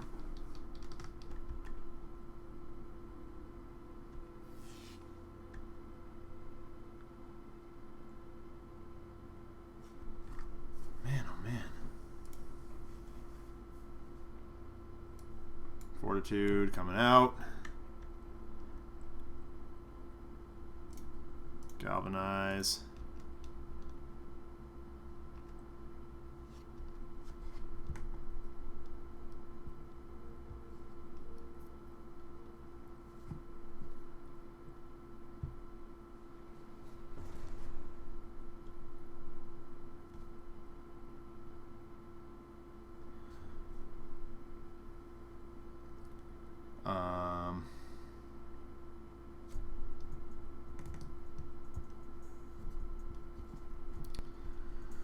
Alright, Vernal Sonata seems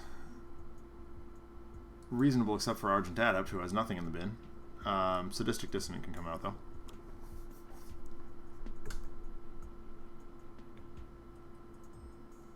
Yeah, correct. But I'm going to assume that the government has misunderstood her. Remember, they did create her, after all. Project Ironclad.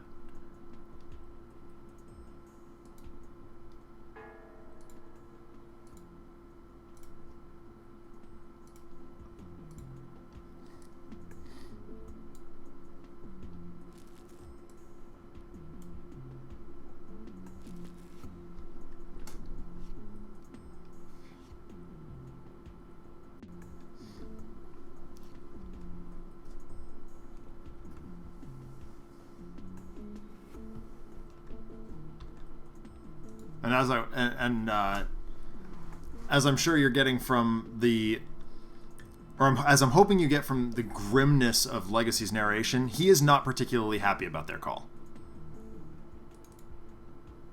Really, no one is, but.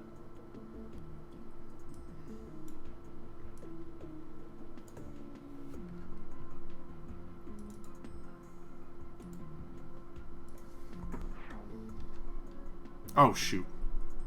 Whatever. I guess that means I can play Keep Moving. Go get that. He'll play Truth Seeker. It's not super helpful, but...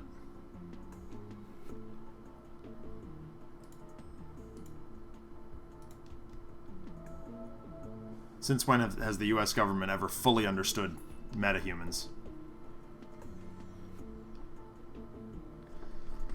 Alright.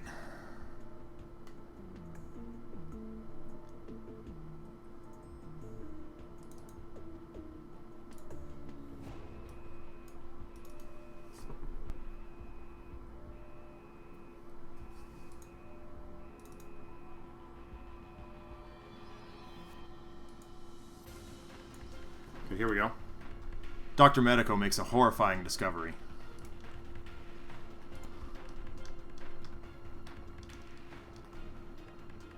He's momentarily traumatized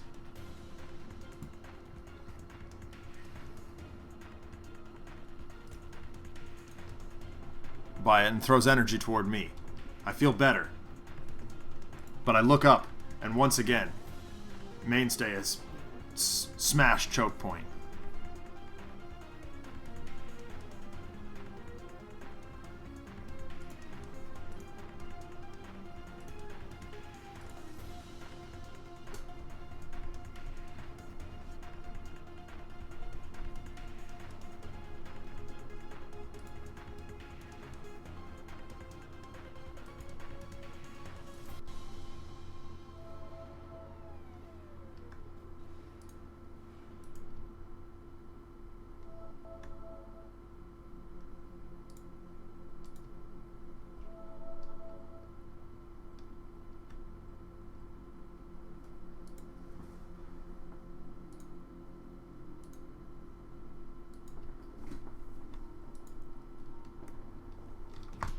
Well, that's not good.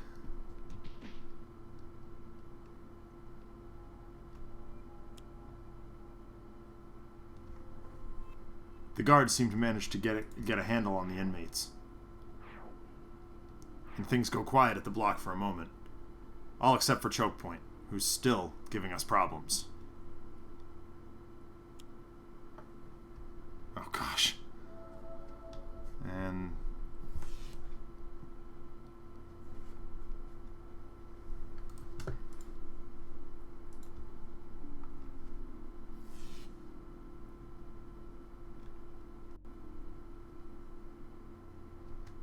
I can only have one of those in. I guess we'll play Motivational Charge, because it does heal up, I believe, when you use it, so that's a thing.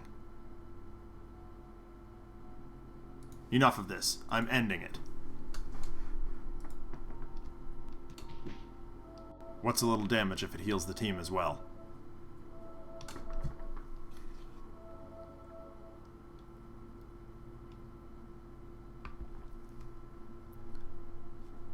Oh, well, I used that backwards. Okay, whatever. Notes for the future.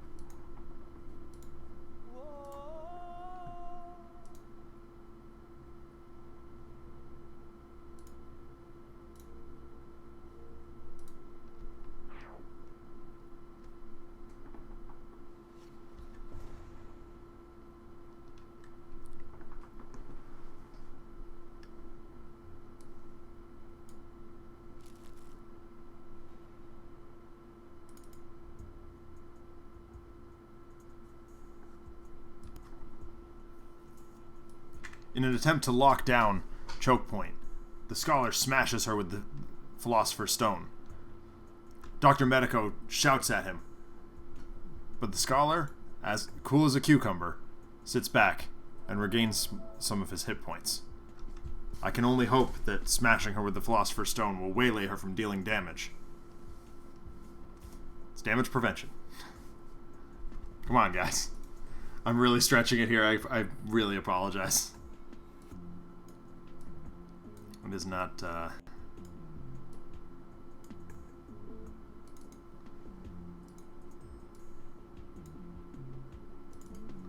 whole Hippocratic Oath thing is not working, as well as I would like it to.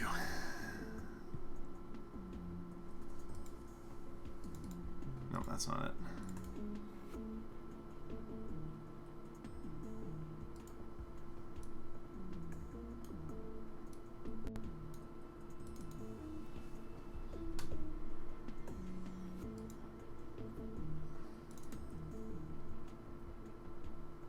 That's not optional.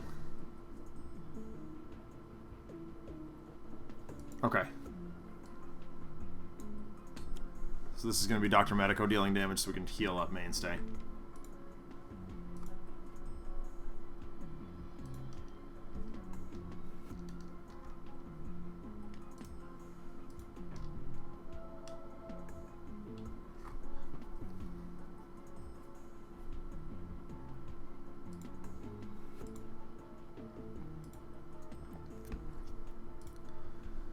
Oh gosh, guys.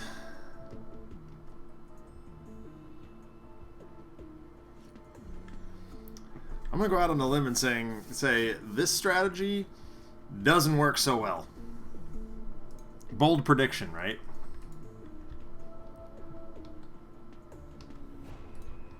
We can gain health all day, but if we're not turning it around into damage, it's just not. It's just not effective.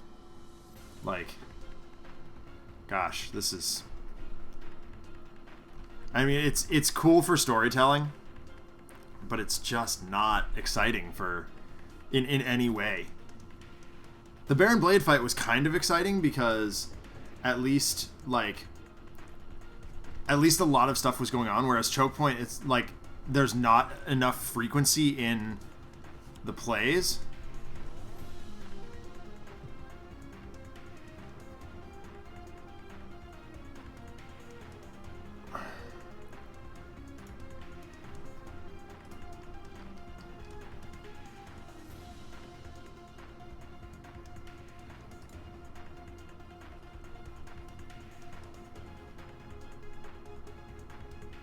Wait a minute.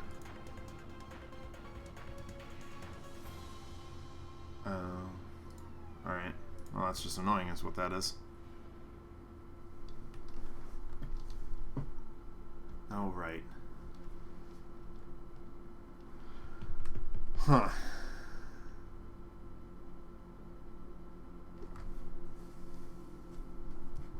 Alright, so in the interest of A, time, and because we went kind of over last week, and B,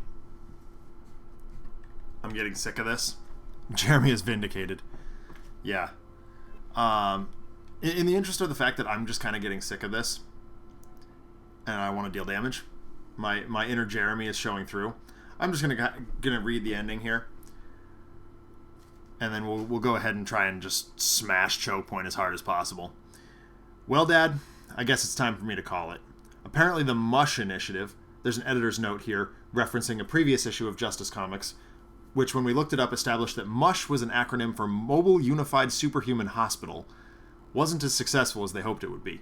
We're all planning on going our separate ways after this, but I can't say the experience wasn't harrowing.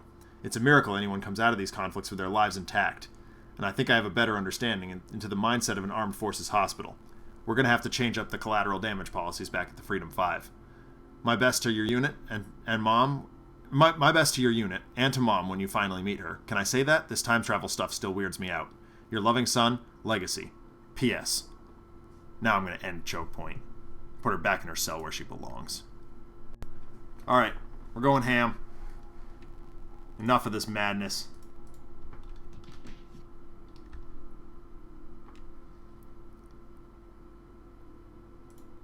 Here comes... Oops, nope. Galvanize first. Then Motivational Charge.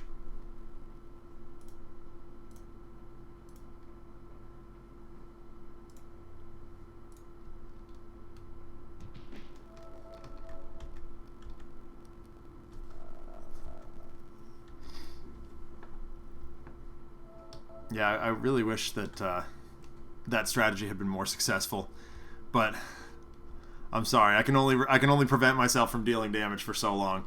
We're going ham. It's time to just smash with everything we've got and end this noise. Yeah, I mean, Syncopated Onslaught seems fine. I believe Juice Bell will allow it to trigger, maybe? Could be wrong. Form of a rhythm. Yeah, perfect.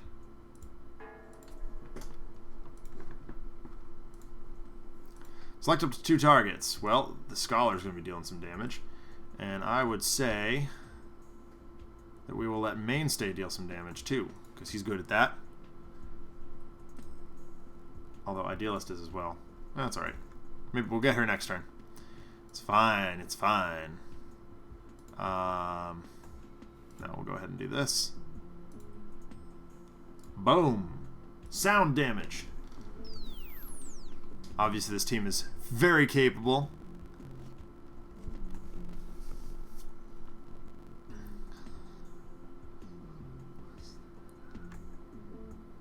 What do we got here? 2 non-hero targets. That's not good enough. We'll swap it out for... Oh, well, yeah, we'll get rid of one of them. And we'll swap the other one in.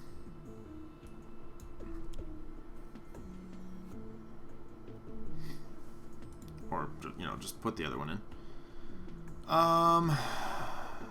He's not going to gain any health off that, so we will spray some damage at her. Bring her down to 50. We'll gain a couple some hit points. I really do wish that the prevent damage and like you know, redirect damage was a more viable strategy. I think there's probably enough redirect that you can do it, but it's still not like, it's not just heal and prevent damage or heal and DR. It's, you know, you have to send damage somewhere and then you know, things like that. So here's telekinetic energy. Here comes Idealist doing the damage. Yep. Oh, right. Oops. No, that doesn't work. Hey, how was? Let's try that again. See, this is me. You know, this is the aftermath of attempting to go mass DR and not paying attention to where damage is coming from. So I guess. Oh, actually, Durasteel Chain seems fine. Now Mainstay. No, for son of a businessman.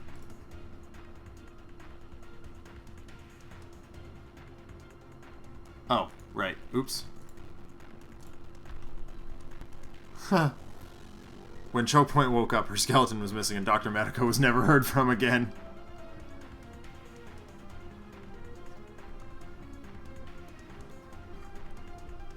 Yeah, well. That block guard is an problem.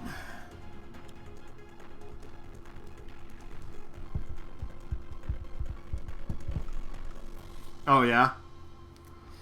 I'm not sure I ever, I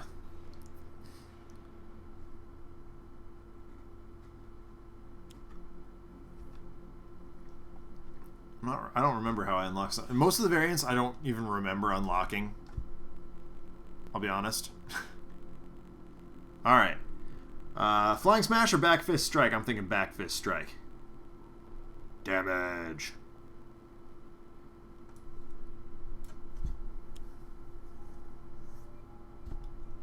Pounderize. I said Pounderize. Yes. Pow. And powers. 2 of them. Because we like using powers. Motivational Charge. Blammo Whammo.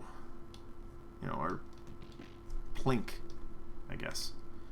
Everybody gain some health back.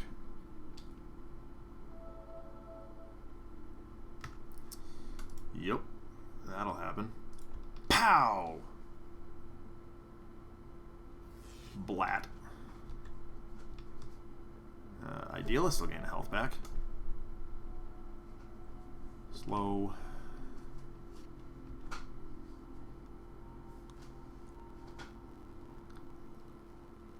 Alright, what do we got?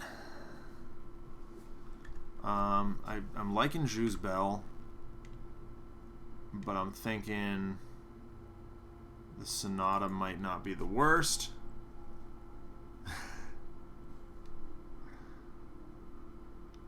Sure, let's do it. Vernal Sonata. Get some of those cards back. Everybody gain some health. Well, kind of.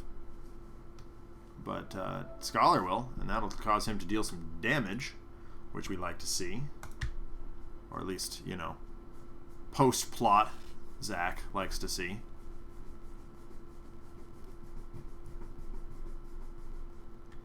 I even had a third game written, and I was like, there is no possible way we're ever getting here. Although I did like the fact that it does sort of pit the doctors against each other the way that they are in the OR and MASH. Once I finally figure out a way to post these plots somewhere, I will make that known.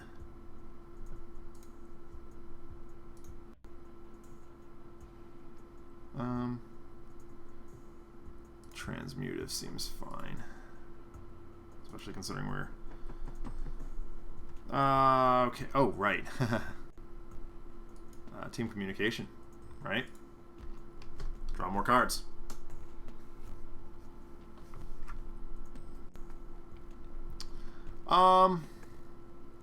Getting rid of an ongoing seems good. So here comes the Saraband. Bye-bye. Augmented energy field. I didn't even want you on our schedule. Jerkosaurus Chokepoint.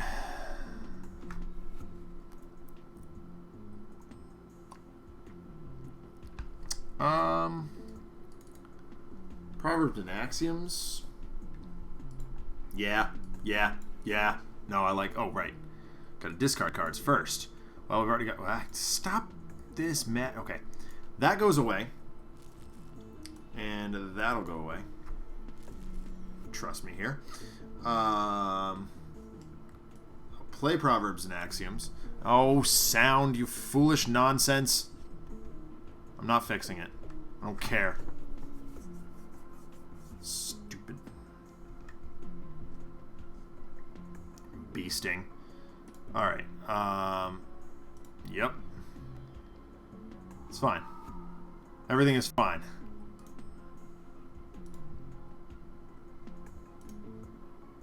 Pound. Please. Yeah. Sound broke.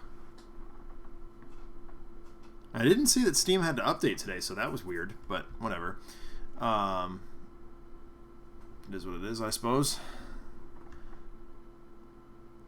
No, he'll just regain health, that's fine.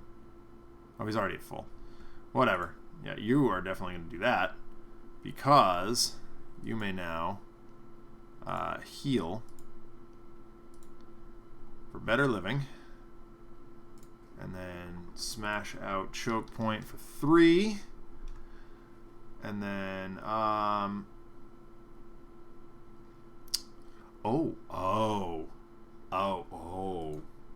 Okay, let's chain this off. Yep, that'll happen. Now, you're going to use your power to heal the Scholar again, which will allow the Scholar once again to deal some more damage. Chaining off. Here we go. Big turn. Mainstay. Just regain health. Your power's not quite as important. Oh, well. Nope. That was... whatever. That's fine. That's fine. Misclick. But that's alright. That is okay. And he will smash at the Chokepoint. Yep, he'll draw that. No problem. Whatever. Is what it is. Okay. What do we got here? Something good, I hope. Now, everybody's capable of dealing damage, so I guess it's time to, well, we have the opportunity. Use that telekinetic wall up. I can speak. Because raisins to beat down. Come on, beat down. Thank you. Pow! Sure. Take that, guard. Guardman. Mr. Guardman. I'm actually going to not do that so the guard still hits the imprisoned rogue or, you know, something else potentially, excuse me, as well. Here we go. She's going to telekinetically jab again. At Chokepoint, of course. Ping, ping, ping. Alright.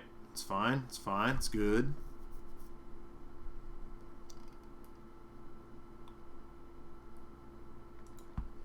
I really should be using the Sentinels more often. They are fun. It's like having 7 heroes in a 4-player game. What do you know? Okay, the block card is back. He smashes the rogue. Come on. Thank you. Rogue goes to 2. Perfect, perfect. Chokepoint does the thing. What do you got? Oh, gosh. Alright. Well.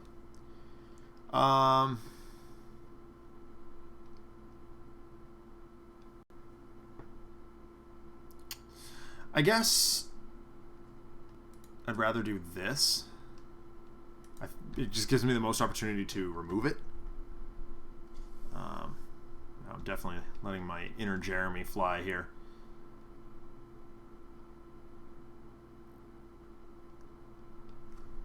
Alright. So let's start with a back fist strike.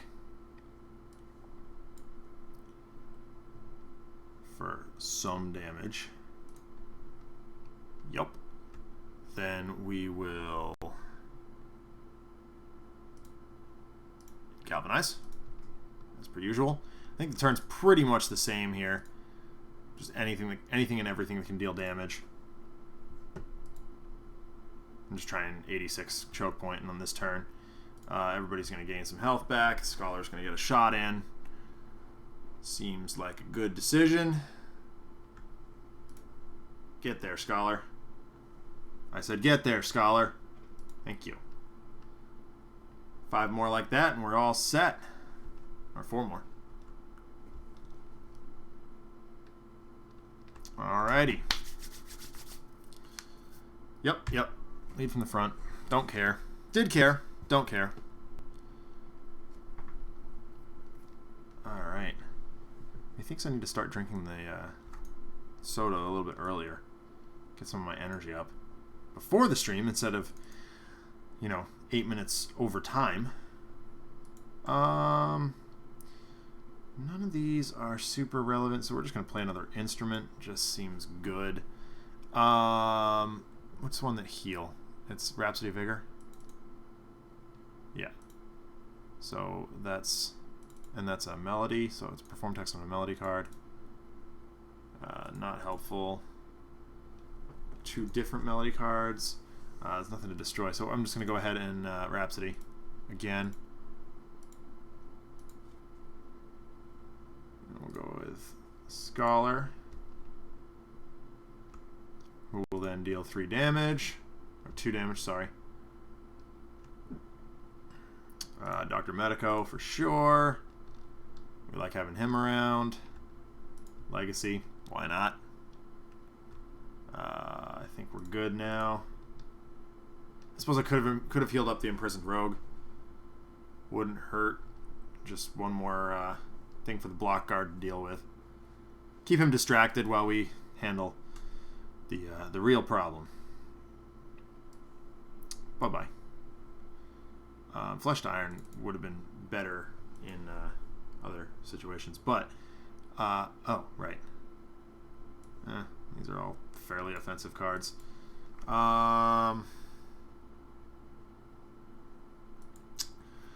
Not ideal. Yeah, I think we can get rid of that. It's just not as helpful. And all right, Grace Under Fire. Sure, let's do it. There we go. Put her to 6. Hopefully we can finish her off with a little truth seeking.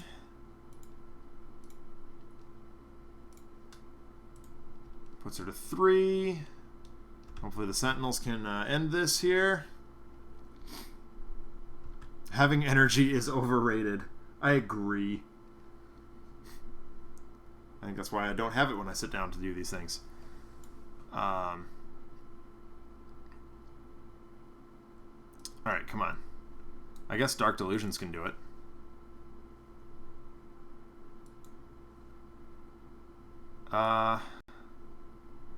I would like, though... Yeah. Oh, you know what? Let's just draw more cards to start with. See if we can draw out something good. Let's continue to draw cards. Where was that unique capabilities? Get out there! I know there's none in there. But we can draw another card and play another card. Do I have one? What's this? Blackout. What does that do? Yeah, sure.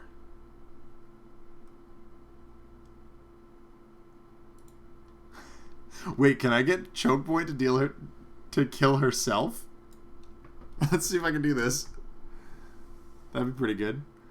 Let's have Writhe deal a damage. Oh no, I can't because Bummer. Because Galvanized puts it up to 3. All right, well, there it is. There's the game. We win. Not the way I wanted to, but there you are. Okay, so yeah, Dear Dad was a giant flop, and I apologize for that. Regardless, I hope you guys enjoyed tonight's broadcast of Tales from the Archive on Handelabra Games. If you liked what you saw, be sure to like, comment, and subscribe, and share our channel on social media and in person. You can follow Handelabra on Twitter, Facebook, and YouTube, as well as Handelabra Games on Twitch. If you want to see more content from me, including the Adjacent Hex podcast and the occasional sketch comedy video, new one coming soon. Just started editing it this 2 days ago, actually. Facebook.com/Another Letdown is the place to be for that. If you have story submissions for me to tackle or just want to say hi, hit me up on Twitter. My name is @DENONCZD.